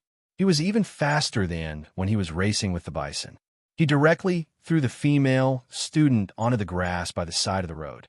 Just as the two of them fell to the ground, the black car drove past them at high speed like a ghost.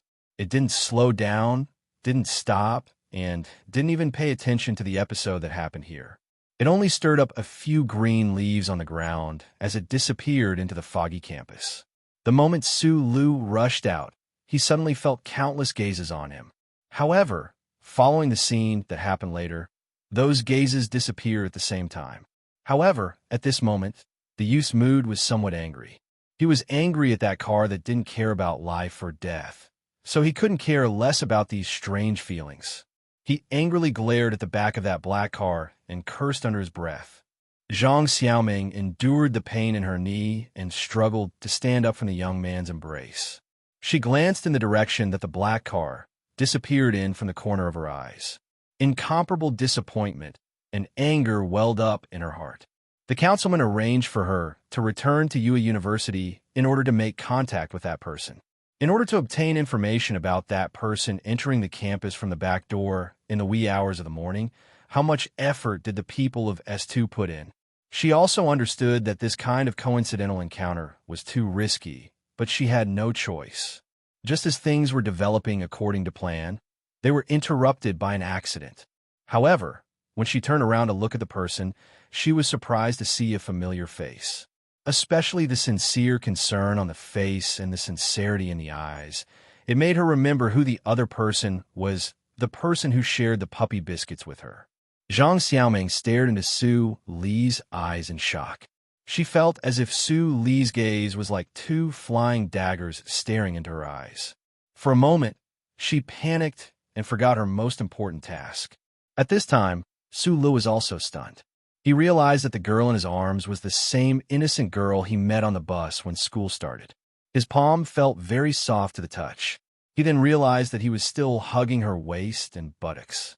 A breath of spring hit him in the face, and he suddenly turned into a stiff rock in the Donglin countryside. When a young man and woman turned into statues, the black car had already passed through the thin mist. In the back seat of the car, a young man about 17 or 18 years old opened his tired eyes and subconsciously looked back. Beside him, a person who looked like a butler said respectfully, "Please rest assured, young master. Although the family still can't send anyone, the Special Task Force has taken the initiative to send 12 special agents. They will definitely ensure your safety while you study here. Uncle Jean, please call me by my name, Taiwan," the young man said sincerely. He suddenly laughed bitterly. "I keep feeling like someone was glaring at me just now. It was so fierce, like two throwing knives. It seems that our family is quite annoying in the Federation."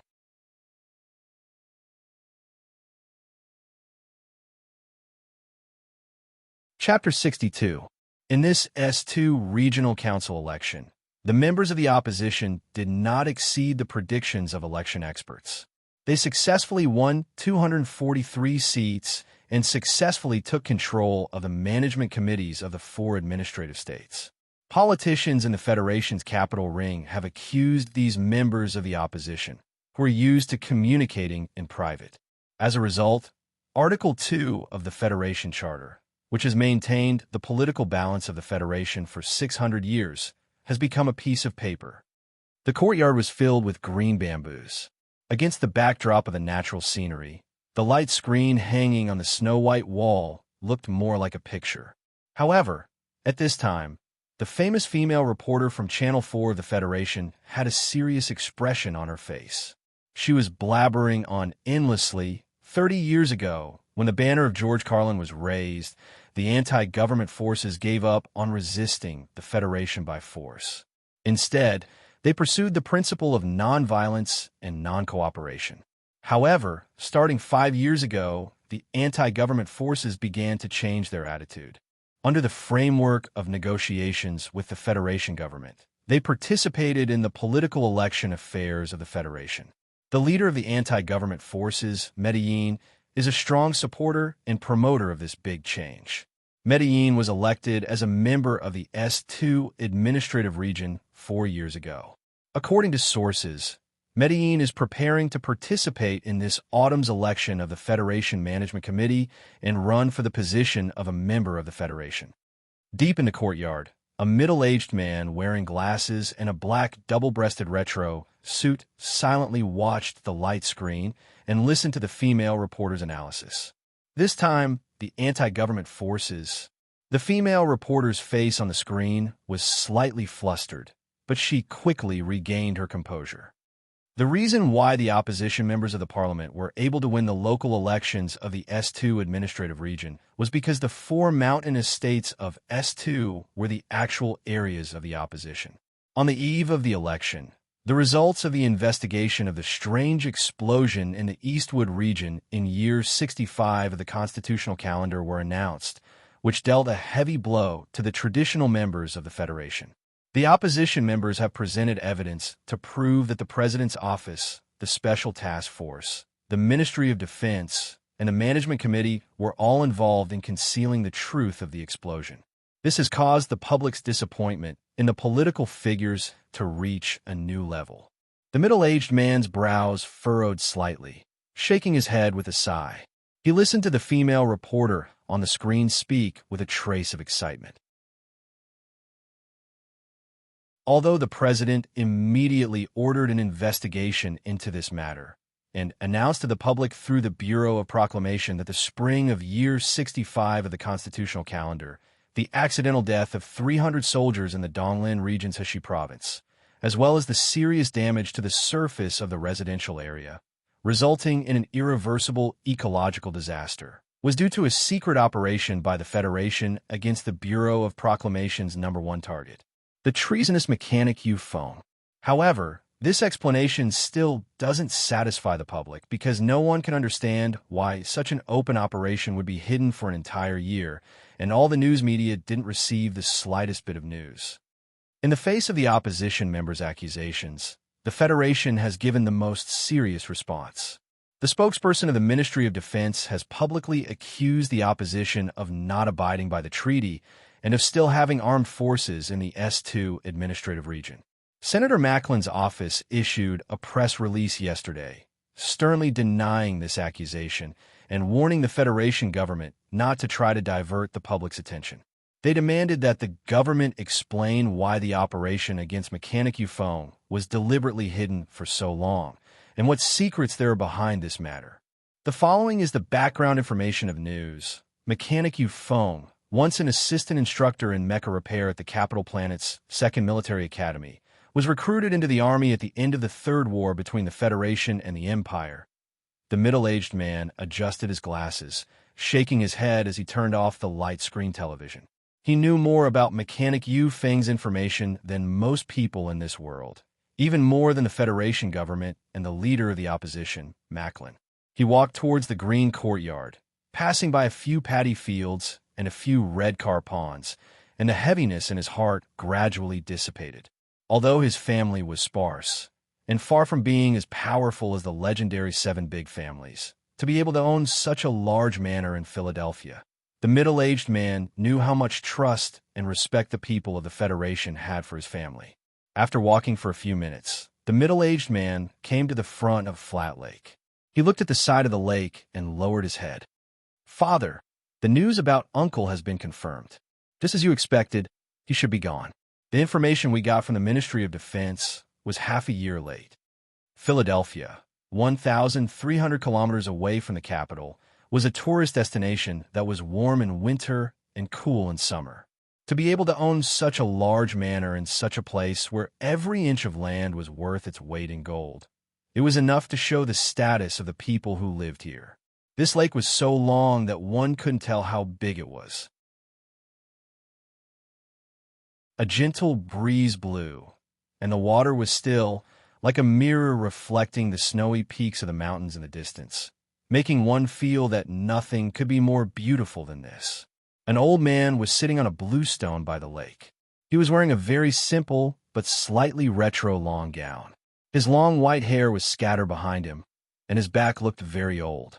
However, the appearance of this old man didn't affect this picturesque scenery. The slightly thin and old body seemed to have stayed by the lake for countless years, and had already become one with the lake and the mountain. Hearing the middle-aged man's words, the old man slowly lowered his head and looked at the clear lake in front of him. He seemed to be sad, but also seemed to be relieved. He said, "It's good that he's dead. He should have died 40 years ago, and he should have died 14 years ago. But he didn't die, and he will never die. The sooner I die, the sooner I'll be relieved. I'm already willing to die." Hearing these ominous words, the middle-aged man was shocked. He was worried that his father would be too sad because of the news of his uncle's death. Although he didn't know the strange relationship between his father and his uncle, he had heard too much about his uncle's deeds since he was a child. He knew that his father had always cared about his younger brother. He walked up behind the old man and said with concern, "Uncle was able to escape the Federation's arrest in the past. He might be able to do the same this time. I don't want to care about these things. A brother who has disappeared for several decades is no different from being dead. The old man's back view was bleak, but the middle-aged man's gaze remained respectful. Although they were father and son, he always felt that his father was more like the image that the Federation had promoted. Since he was a child, he had always felt a sense of distance from his father. The old man sighed, his voice filled with extremely complicated emotions. Your uncle was a genius. No matter what he did, he could do it to the extreme. Back then, he made great contributions to the Federation's development. It's just that he was a liberal. The things he thought in his head were things that even I couldn't understand. He never considered what others thought when he did things. There's an old saying that if you sowed evil, you would have to bear evil consequences. Since he had violated the Federation's laws, caused the deaths of so many people, and caused so much trouble, perhaps his death could be considered some form of compensation to those innocent people. The middle-aged man knew that his father wasn't referring to the great explosion that had occurred when they had attacked the Empire. He didn't know much about those things from the distant past. After a moment of silence, he said, "The president's personal letter arrived last night. Would you like to take a look?" After a moment of silence, the old man said, "I respect the spirit of the Federation, and I also respect the representative of the Federation, Mr. President. However, I don't want to look at that letter. I don't want an outsider to tell me that they had already killed my younger brother a year ago, even though I don't mind killing him with my own hands. The only one who knows about the relationship between your uncle and me is that woman from the Tai family. Mr. President might have only found out recently. Right now, I'm just a statue of the Federation. Of course, he wouldn't want me to have anything to do with that notorious mechanic. A few decades ago, I punched your uncle and knocked out 17 of his teeth.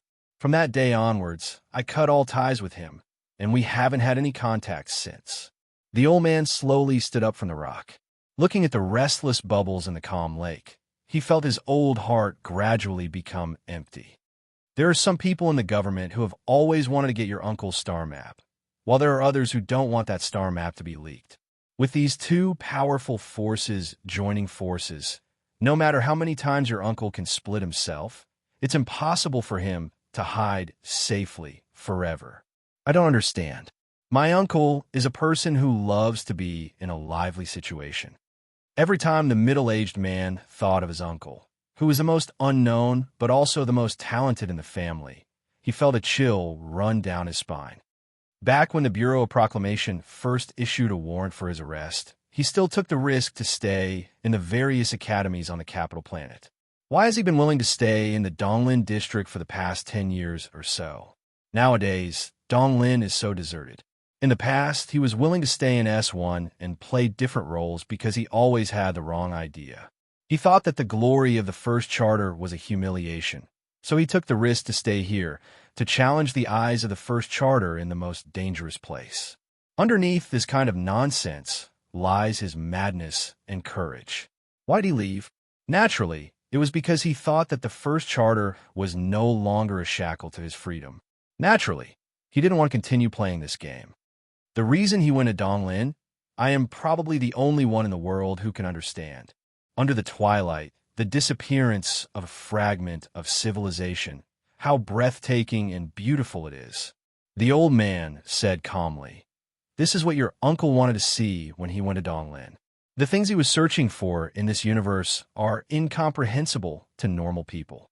It is only after I have grown old that I understand the choice he made back then. From a certain perspective, I'm still not as good as him." The middle-aged man looked at his father's back quietly. The family had produced two top figures in the previous generation, but one of them was famous throughout the Federation and the Empire. During the First War, he successfully assassinated the ambitious emperor of the Empire.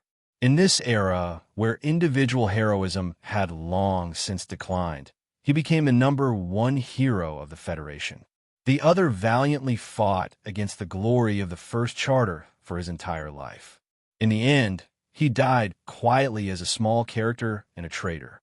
Now his uncle was dead, and his father was old. How would the Lees of Philadelphia continue in the future? He stayed in Donglin for more than 10 years. There should be some people close to him. The war god of the Federation was just an old man reminiscing about the past. He said slowly, "He has always been a cold-blooded man. I am afraid he will not care about the lives of those after his death. Go and investigate.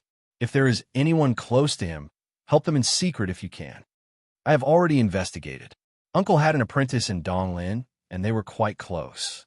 However, that apprentice was unfortunately killed in an operation by the Federation," the middle-aged man replied respectfully.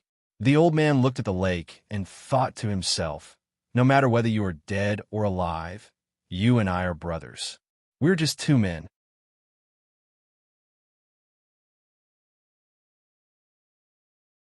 Chapter 63. In the manner of the Lees of Philadelphia, who had been shrouded in a heroic aura for decades, the war-godly Pifu, who was incomparably respected by the citizens of the Federation, had seriously considered taking care of a pitiful and innocent little apprentice. Unfortunately, according to the central computer of the Bureau of Proclamation, the little apprentice was already dead. Therefore, everyone in the Federation believed that the little apprentice could not possibly still be alive. Of course, Sulu was not dead. He also did not know that the Lees of Philadelphia had tried to find him and take care of him. He also did not know that Uncle Feng Yu had any relationship with the Lees of Philadelphia.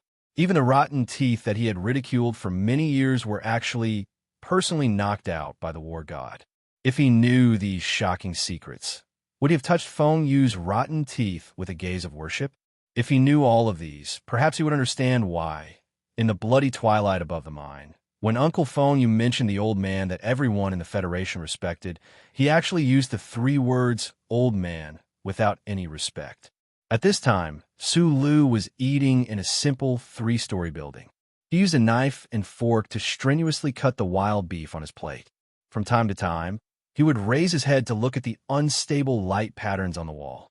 The television was still talking about the election of the local state management committee members, and it also mentioned the secret operation in the Eastwoods region. Any secret operation of the Federation could be labeled as a shady operation by the opposition members. Using George Carlin's theory, they would hoarsely criticize it. However, as the person involved, Su Lu did not have this kind of interest. He knew that there was a shady operation behind the uncle's death, but that shady operation should have fallen many years ago. The wild beef on the plate was very hard. He had just dug it out of the freezer yesterday. He did not know how many years it had been frozen, but the meat did not have any freshness. Fortunately, it did not go bad. He ate it like a piece of wood and digested it. For Sulu, it was much better than synthetic food. At this time, it was already the end of summer. The air conditioning system that he had just repaired began to send in a cool breeze, but it did not have time to drive away the heat. He wiped the sweat on his forehead and finished the beef on the plate as fast as he could. He rubbed his stomach and, somewhat unsatisfied, walked into the house. He began to rummage and memorize the bits and pieces. According to the government's Land Management Bureau, this 3-story building belonged to Su Lu. In other words, this was the home of the retired soldier Su Lu. 6 months into Yue University's summer vacation, Su Lu took out the ticket that he had bought a long time ago and embarked on the journey back to his home. In order to live a safer life in the Federation, he had to know where his home was. He had to familiarize himself with the local life and customs as much as possible, and even the possible accent. This way, he would not give himself away as much as possible. Sure, Qinghai easily saw that he was a person with a secret, so Su Lu had to be more cautious.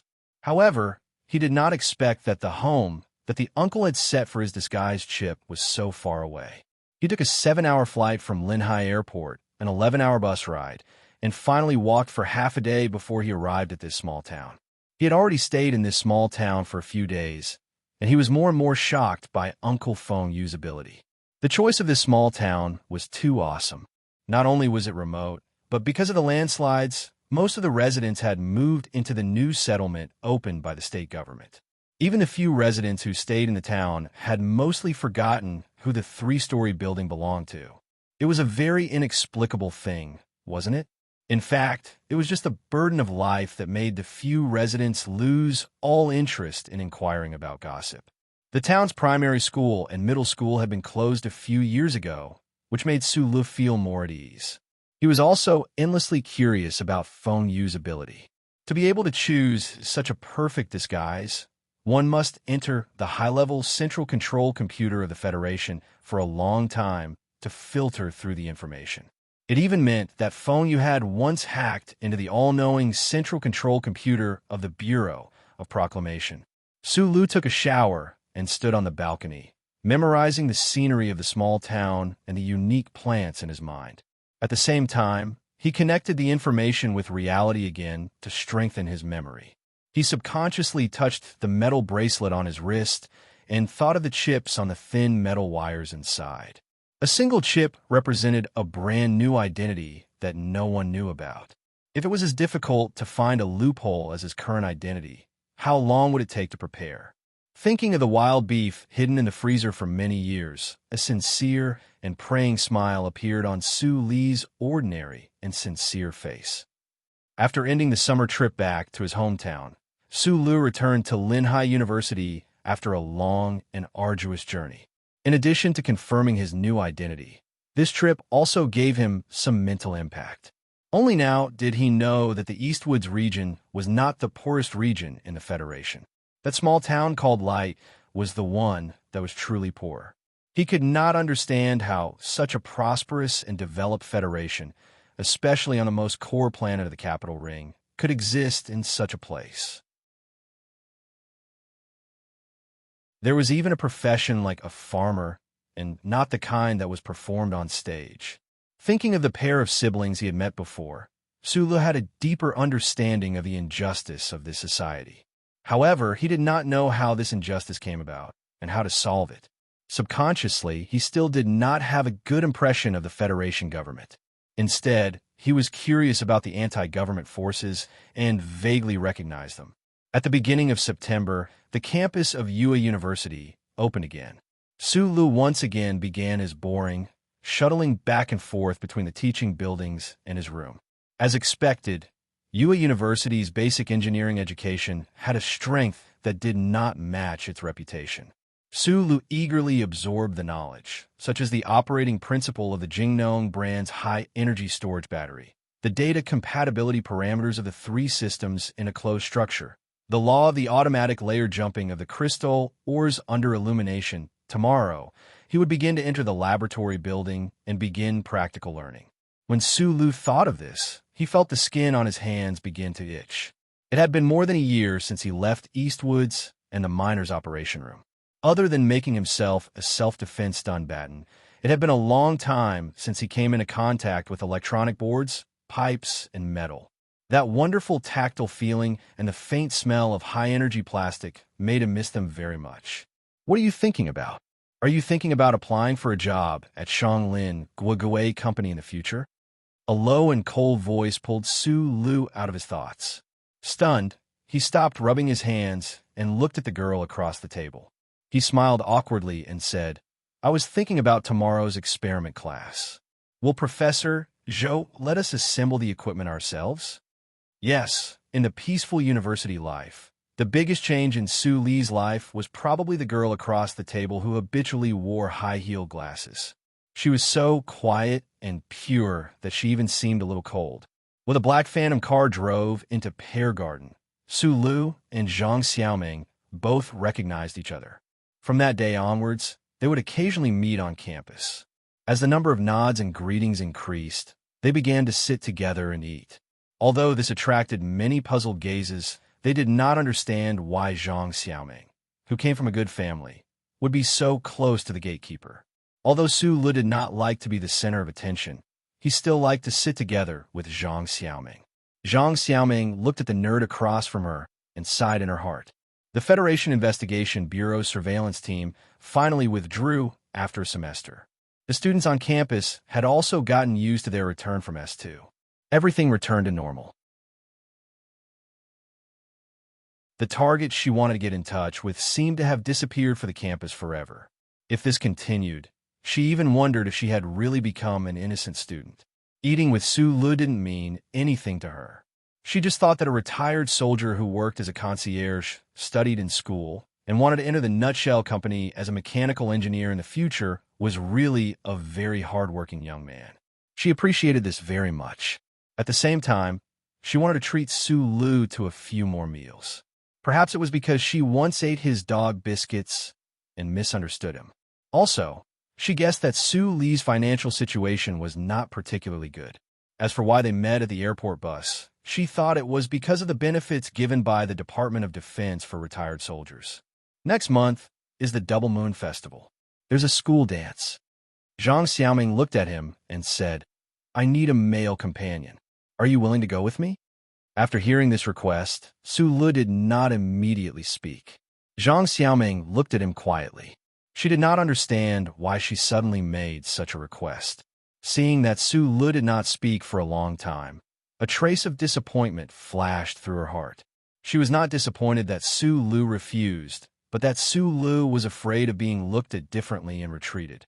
Maybe she really did have to go to that boring but necessary dance alone. I have the money to buy suitable clothes. If you don't have a blind date at the ball, and if you don't have people chasing after you, you don't need me to be your temporary boyfriend or shield. Su Lu looked up and said seriously, "Then I'm willing to go with you." Hearing so many prerequisites, Zhang Xiaoming was not angry. Instead, she smiled happily. A bright light flashed through her glasses.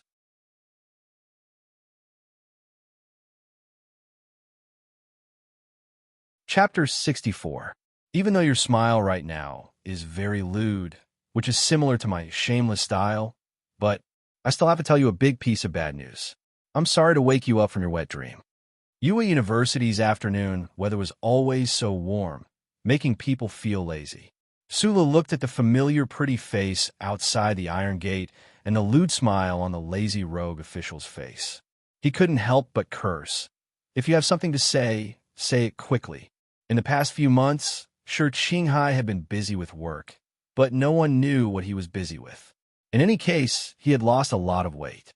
However, this weight loss made the lines of his face more distinct. Coupled with that pair of mesmerizing peach blossom eyes, he had lost a little of his charm and added a little of his heroic spirit, which attracted the burning gazes of those middle-aged female creatures. Shi Qinghai passed a cigarette through the gap between the iron gate and lit one for himself. He said seriously, "The Zhou family siblings arrived in Linhai yesterday. You have to be careful. Don't go out of school until I give you the exact news." Su Li's fingers froze, and he didn't light the cigarette. He was stunned for a moment before he remembered the two faces that weren't ugly, but were extremely annoying. In the past few months, he had been busy learning the basics of mechanics, practicing martial arts every night, and experiencing the youth that suddenly hit his waist. He had actually forgotten about this matter. He looked at Shi Qinghai and asked, "Where did you get the news? Don't forget that I'm a field agent." Shi Qinghai's tone was not relaxed. He also felt unlucky. Last time, he took a huge risk and opened fire in front of the nightclub. He wanted to muddy the waters. But he didn't expect that the big boss of the Ministry of National Defense would be so shameless as to send his own children after a few months. Shi Qinghai wasn't afraid of the other party's revenge. As long as he had a gun, not many people could deal with him. The problem was Su Lu. He was very worried about his only friend. No matter how good a young concierge was at fighting, he would never be a match for those people. What made Shi Qinghai most upset was that it was all his fault that Su Lu had offended that pair of siblings. Is there such a vengeful person in this world? Su Lu, of course, knew that there really were such people in the world. Those big shots in the upper echelons of society, once their reputation was damaged, they definitely wouldn't stop until they took it back even more severely. You said that the major was from the 3rd Military Region. Could it be that he was specially transferred to Linhai to deal with us? They naturally didn't come to Linhai for us, but I'm afraid they're very willing to deal with us two dogs who dare to bark. Shi Qinghai's beautiful eyes flashed with a trace of gloominess. Looking at Su Li's honest and ordinary face, he thought that if that pair of siblings really did mess around, he would have no choice but to be ruthless. The worst that could happen was that he would be fired from the organization. But firing and purging seemed to be words of agreement. He suddenly thought of this and felt that his chest was wide open. He smiled at Su Lu and said, "Don't worry too much. Leave it to me. But You have to tell me, why were you smiling so obscenely under the sun just now? Did something good happen? Su Lu was stunned, but Shi Qinghai's expression changed. He looked at him seriously and said, "Don't tell me that this is your first time in a relationship." Su Lu didn't nod or shake his head. He was just in a daze. Shi Qinghai stared at him for a long time, then suddenly said seriously, "Don't be fooled, bro. What is love? Love is a C asterisk in T." Although Shi Qinghai wasn't a gentleman, and could even be said to be a hoodlum who had ruined many girls, he rarely said such vulgar words. After hearing this, Su Lu didn't get angry. He frowned and said, "Love is the staring of eyes, the friction of flesh, and the exchange of body fluids." These three sentences suddenly shocked Shi Qinghai. He looked at Su Lu as if he was looking at a stranger. He thought to himself, how could this seemingly honest guy come up with such a vulgar and incomparably accurate argument? He didn't pay attention to Su Lu, who was still in a daze, and walked towards the black official car. Sitting in the driver's seat, he looked at Su Lu, who was still leaning against the seat under the sun, and shook his head. He didn't have much time to care about Su Li's personal affairs. In the past few months, he had mobilized all the resources at hand, but still couldn't find the location of that crown prince in the university. Sometimes he even wondered why the organization valued this young man so much. Was there such a person in the world? Shi Qinghai drove away, leaving behind a dazed Su Lu. He raised his head and looked at the slightly glaring sunlight. He remembered that yesterday he and Zhang Xiaoming had walked slowly on the track in the sports field under such sunlight. Countless students had looked at them strangely. It seemed that he had become famous against his will. The three sentences about love were often nagged by Uncle Feng Yu, who often visited the leisure center. Su Lu said it subconsciously, but in his heart, he couldn't agree with such a blatant point of view. Could he and Zhang Xiaoming have a future? Without needing more time to think, Su Lu denied this point. Su Lu gave Zhang Xiaoming a very good first impression. He was a sincere and kind young man. Later on, she found that Su Lu had more good points. For example, he was motivated, hardworking, and focused. But what could she do? She could only carefully keep a distance from him, but she also coveted that trace of sincerity. After all, one day she would leave Yue University and return to the councilman's side to help him deal with those complicated matters. She often reminded herself not to be too greedy. This period of peaceful school life was enough. After all, he was just an ordinary person.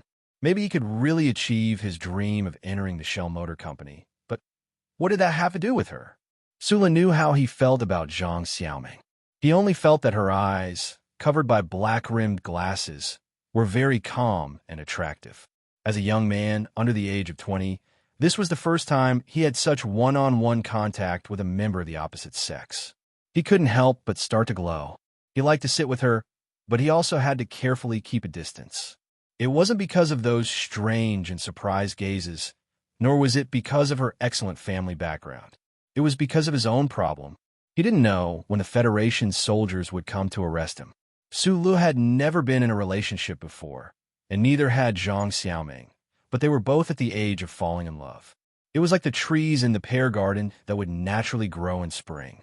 Interestingly, they didn't know what love was, but they started to like this feeling. But because of some practical or absurd reasons, they kept a distance so that the feelings that they might or might not have were only in their hearts. Since it was only in their hearts that no one could see, they naturally couldn't talk about whether they liked it or not. Their current interactions were like the trees in the pear garden that were tied up with iron wires. It was clumsy and cute. In the clean and spotless operation room, Zhang Xiaoming was clumsily and adorably operating a small laser welding machine.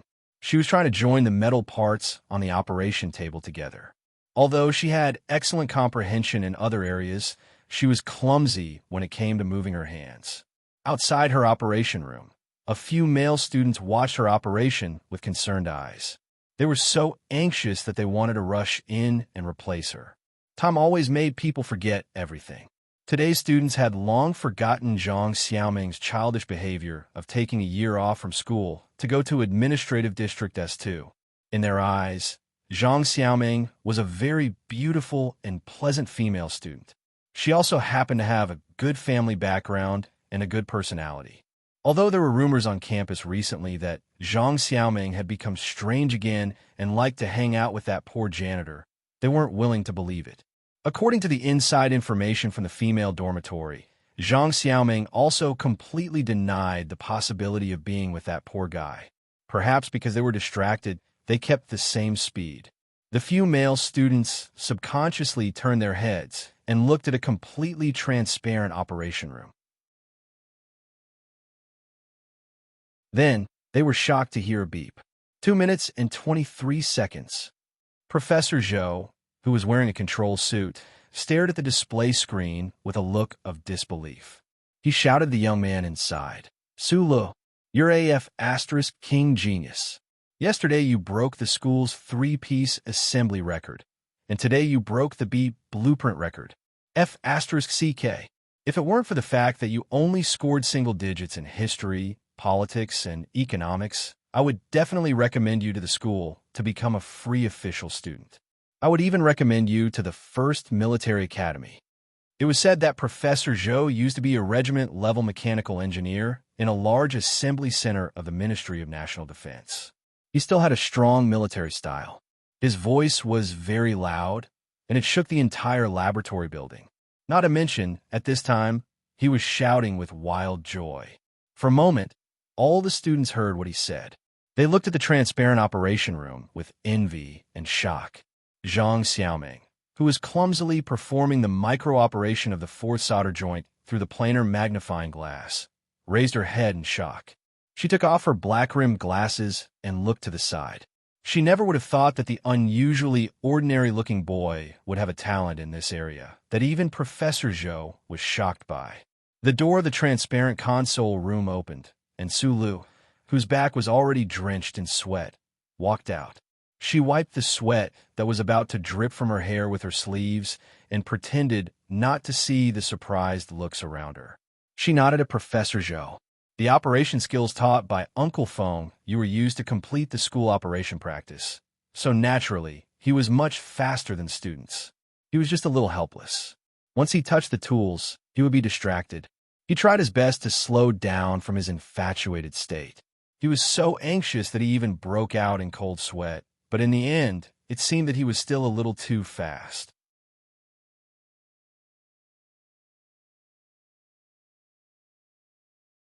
Chapter 65. The burly and tan Professor Zhou did not look like a well-respected professor on a university campus. He looked more like a man in the military who was exposed to the sun all day long. At this time, in the single office, his voice was still extremely loud. He shouted loudly at Su Lu, who was standing in front of him.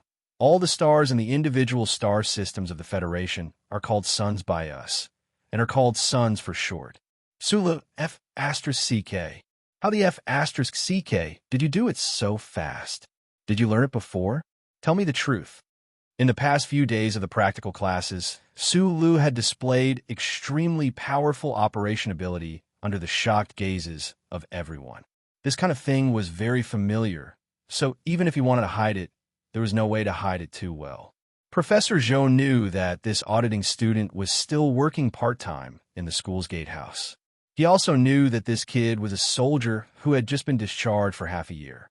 He stared at him curiously, as if he did not understand. "When I was a recruit, there was a chain artillery camp next to the camp.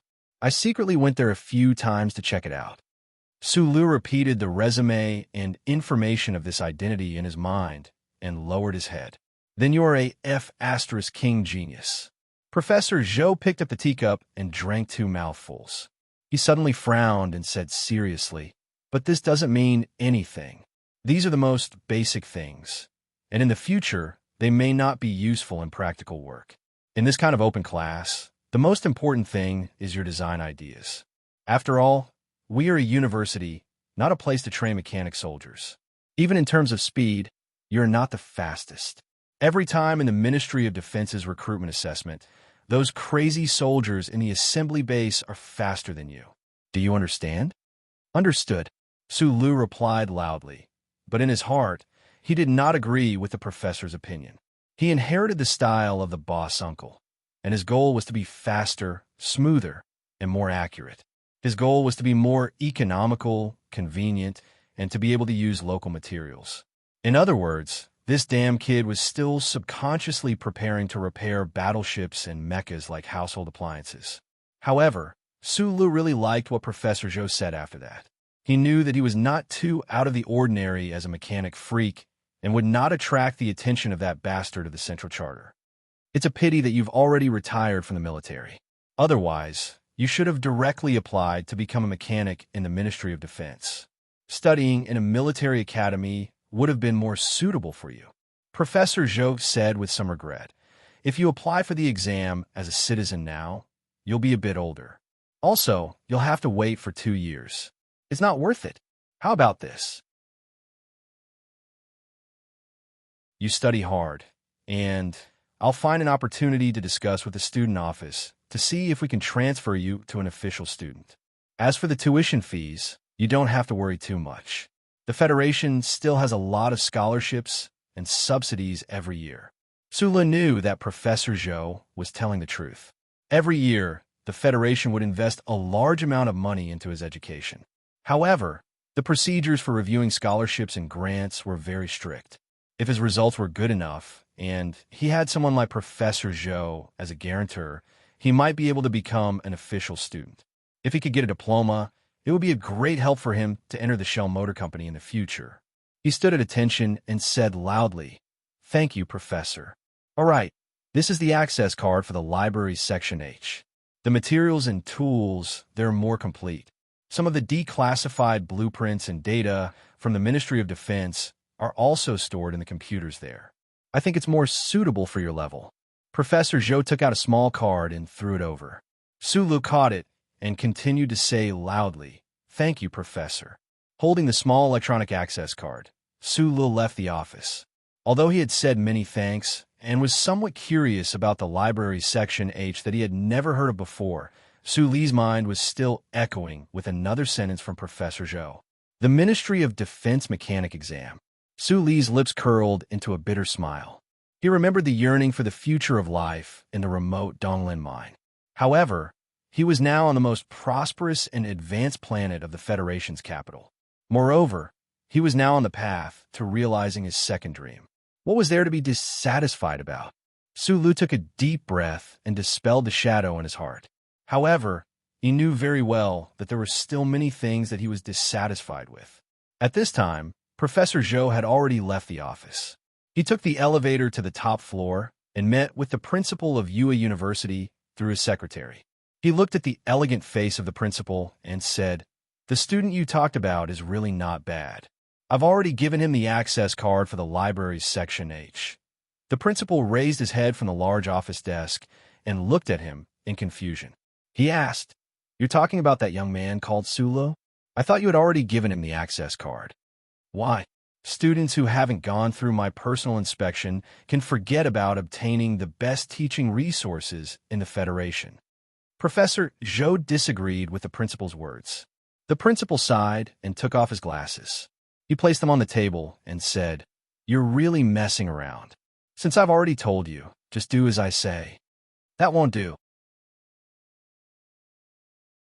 Your presbyopia is too serious now, and you're not willing to go for laser surgery. Speaking of which, it's only a matter of 2 minutes. Why do you have to wear glasses like that?" Professor Zhou continued to nag. "I still have to personally inspect him. Not only do I have to inspect his knowledge structure and practical ability, but I also have to inspect his moral character. This kid is not bad.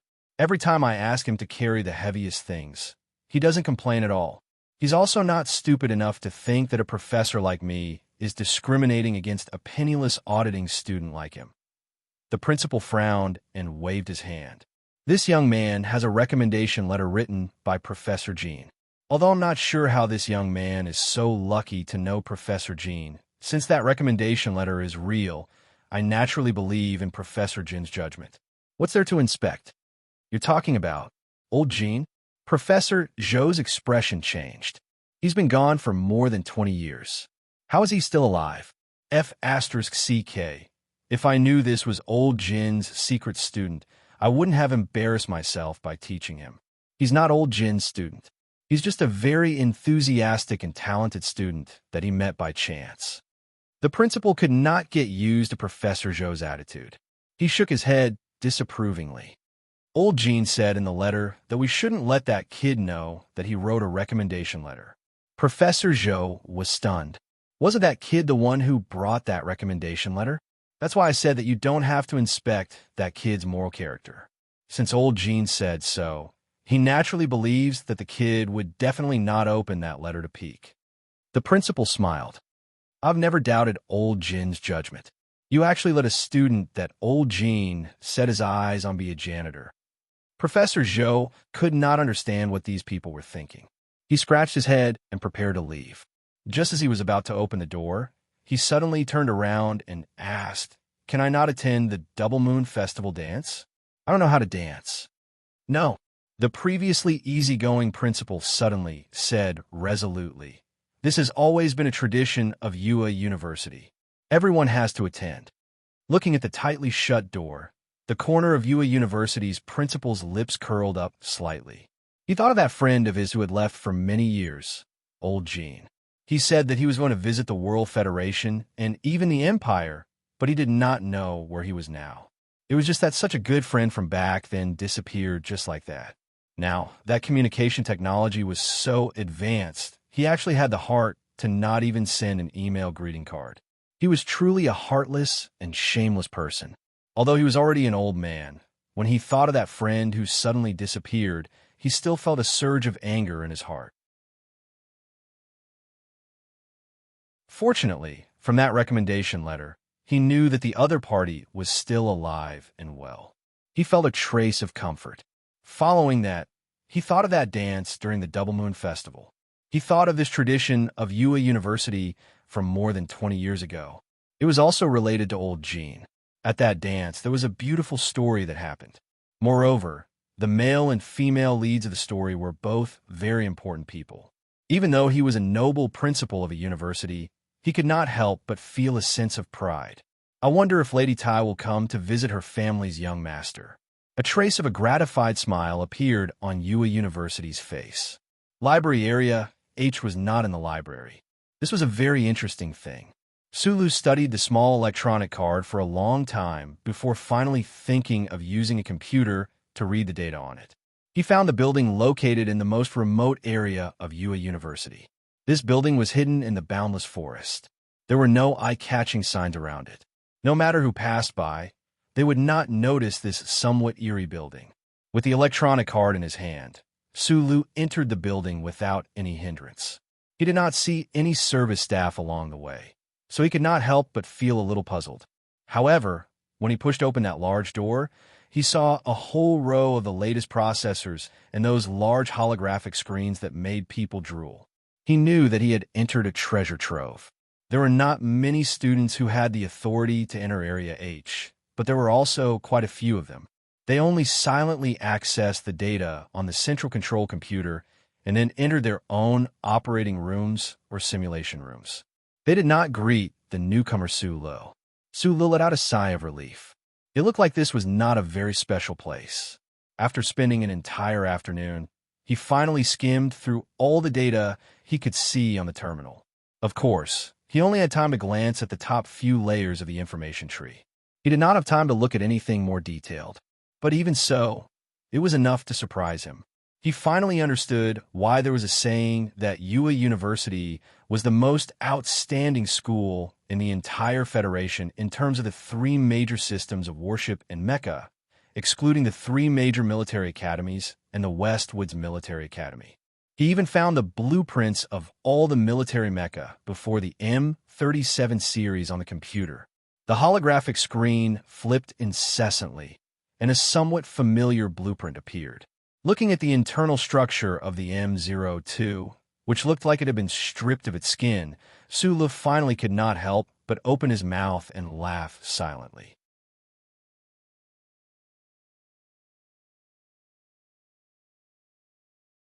Chapter 66.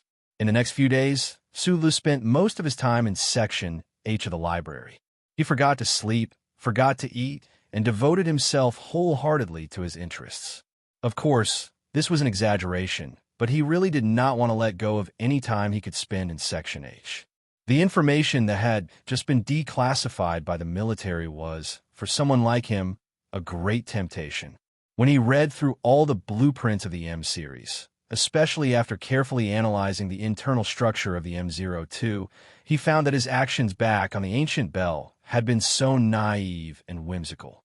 The mecha he had randomly assembled looked like it could move, but in reality, it hid endless dangers. Fortunately, that old mecha had only broken apart and did not explode. As Su Lu studied, he corresponded with the days he spent with the boss uncle. Gradually, he began to understand some of the more vague principles. To become an excellent mechanical engineer, one had to be able to maintain a normal state of mind when faced with any kind of sophisticated equipment or mecha. However, one could not foolishly treat all the cutting-edge equipment as household appliances. After all, equipment like mecha, self-propelled cannons, and battleship transmission systems had to withstand an incomparably large load and the kinetic energy impact of an attack. They were not like household appliances, which could only operate leisurely in peace. Every detail, every quality of every electronic component, every choice of metal material would affect their performance and even the lifespan of the operator. On the holographic screen, the partial structural diagram of the M02 mechanical leg was enlarged to the maximum. Within the faint blue light, Su Lu opened his eyes and stared at it without blinking. He stared at the hydraulic tube hidden within the armor behind the mechanical leg. In the forest on the outskirts of Hushi, he had seen the uncle choose this spot as the breakthrough point for the attack mecha. He seriously analyzed it for a long time and finally confirmed that this hydraulic tube was indeed the weakest part of the M-series mecha. Of course, this weakness was relative. If it was a normal attack, even if it was a shoulder-mounted rocket launcher, most of the energy would be blocked by that layer of alloy armor. In order to avoid that hydraulic tube, an extremely precise angle, and an attack method that could be bent, or a small weapon that could be inserted into the gap. After thinking about it, the only thing that could satisfy this, Su Lu subconsciously looked at his own hands. Only now did he understand that the uncle's words back then were not wrong. Against those large mecha, it seemed that these two hands were the most effective weapon. However, if it were the hands of a normal person, a punch to the metal hydraulic tube would definitely result in broken bones and bleeding, and the tube would not even tremble. Unless that pair of hands possessed even greater strength and tighter bones and muscles. Su Lu stared at his own hands, somewhat moved.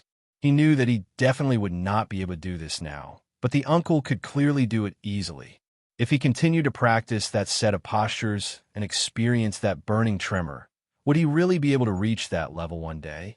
The defensive power of the M-series mecha was extremely strong. Presumably, even with the terrifying strength of the mecha mechanic Fengyu, he would not be able to break through it head-on. However, things were always so strange. The mecha's seemingly perfect design had, in reality, only considered the attack of firearms, especially weapons of the same level. It had not considered that it would be attacked by humans, so it had left the hydraulic tube as a loophole. After all, the top mecha designers of the Federation would never have imagined that a monster like Fengyu actually existed in this world. Because he was engrossed in the H section of the library, Su Lu rarely ate lunch with Zhang Xiaoming these past few days. He told the girl with the black-rimmed glasses, and Zhang Xiaoming nodded, clearly unconcerned. On the other hand, it was sure Qinghai who was worried about Su Lu, who had not seen him in the sun for a few days. He finally managed to get in touch with him through the phone and found out about Su Li's recent whereabouts. Mr. Sher was clear about this friend's life goals and interests. As long as he remained on campus, his personal safety would not be threatened, so he did not ask further. Su Lu would only leave the H section at 7 or 8 p.m. every night. At this time, the outstanding students in the H section had already left. After all, they were still in the prime of their youth. No matter how hard they worked, no one would be willing to stay in such a cold and metallic place. Long periods of fatigue would not necessarily lead to good results. One night, Sulu returned to his room. Looking at the pale green trees in the pear garden through the glass, he suddenly thought of what Uncle Feng had done to the black M52 in the forest in the valley on the outskirts of Heshi region. How could those trembling hands control the mecha's movements from the outside? This was really too inexplicable. With this thought in mind, Sulu found it difficult to sleep. Now that he had a deeper understanding of mecha, he also understood how precious that mysterious power within his body was. Naturally, he would no longer slack off on his training. Even if his mind was already extremely exhausted every night, he still persisted in finishing his training. After taking a shower, he sat on the edge of his bed and turned on the screen of his computer. He began to carefully calculate the theoretical possibilities of his strange conjecture. However, as he continued to calculate, he found that because he knew too little about the mysterious power, the trembling did not seem to have a fixed frequency. No matter how whimsical his conjecture was, it seemed to be difficult to prove it through experiments. But he still did not give up, because Uncle Feng had once shown him that image. Countless symbols, parameters, blueprints, and words flashed through Su Li's mind. In the end, they became the image of Uncle Feng used trembling hands falling on the black mecha like they were playing a piano. Tormented by these vague clues, Sulu could not sleep at all. He sat up from his bed, put on a coat, turned on the automatic alarm system, and left the room. The campus at midnight was exceptionally quiet, especially in the forest where the library was located. The sound from the televisions in the student dormitories far away could not reach here at all. Sulu used his electronic card to open the door to the library. He confirmed that the library was indeed open 24 hours a day, just as the information said. At this time, the library was already empty. Sulu walked alone in the empty building. He watched as the sensor lights around him lit up with each step he took, but there was no fear in his heart. On one hand, it was because he was used to staying in the dark mines of Donglin since he was a child. On the other hand, his mind was currently completely occupied by the problem of the mecha and the power in his body. Flipping through the information on the holographic screen seriously, he did not gain anything. This was within Su Li's expectations. He was not too disappointed, only feeling a little tired. Rubbing his eyes, he began to walk around the quiet building. On one hand, it was to reduce some of his fatigue, and on the other hand, to move his body. Unknowingly, he had walked to the front of a corridor.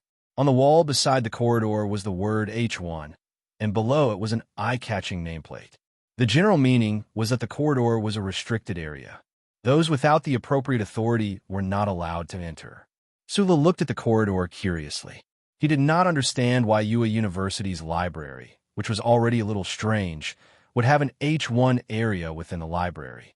Although he was curious, he did not have any intention of entering that area. This was because he could easily deduce that the authority to enter this H1 area could not be too low. It should be reserved for the school's professional researchers. He was just a normal student. How could he enter? He walked a few steps into the corridor, squinting his eyes to see what material the heavy door was made of. However, just as he was about 5 meters away from the door, the corridor suddenly lit up with a faint blue light. A low electronic voice sounded. Signature symbol at the front of the information. Please accept the AI chip scan to verify your identity. Sulu was shocked by this sudden voice. He did not expect that he had not even touched the H1 area's door and had already activated the electronic monitoring program. He subconsciously wanted to leave the corridor, but his surroundings were already filled with layers of faint blue lines. It seemed that the AI chip scan had already begun. If he left now, would he be judged as an intruder by the electronic monitoring program? He stood in the middle of the scanning beam with slight fear, secretly praying that the scan would end quickly. As long as the electronic monitoring program judged that he did not have the authority to enter, the door would naturally not open, and he would be able to leave. Sulu thought to himself that he should not be so curious in the future. It was just insomnia. How did it cause such a big commotion? The development of the situation did not develop as Sulu expected. The scanning waveband that was supposed to be invisible was interestingly revealed by the designer to show light blue lines. Those lines finally gathered at the I chip on the back of his neck, completing the scanning process. However, there was no warning sound to ask him to leave. Identity verified. Number confidential. Personal data confidential. The mechanical electronic voice became a little more lively at this moment. Welcome to H1 area. Sula looked at the door that retracted into the wall in surprise. At this time, he was naturally not in the mood to notice that this heavy door was made of alloy. He was just shocked that he was standing in the corridor and being scanned once, and his identity was verified. Could it be that in addition to giving him an electronic card, Professor Zhou also entered his personal information into the system? For the time being, he could not figure this out. Looking at the door at the end of the corridor that was shrouded in soft light, his strong curiosity overcame his caution, and he walked in. The heavy alloy door closed behind him. Sula looked around and found that the layout of the buildings in the H1 area was very simple. There was a small lounge with 2 rooms on each side. He habitually turned right and opened the door. You're tuning in to the Warrior Lore YouTube channel. Don't forget to subscribe and join us on this journey to catch the most captivating stories.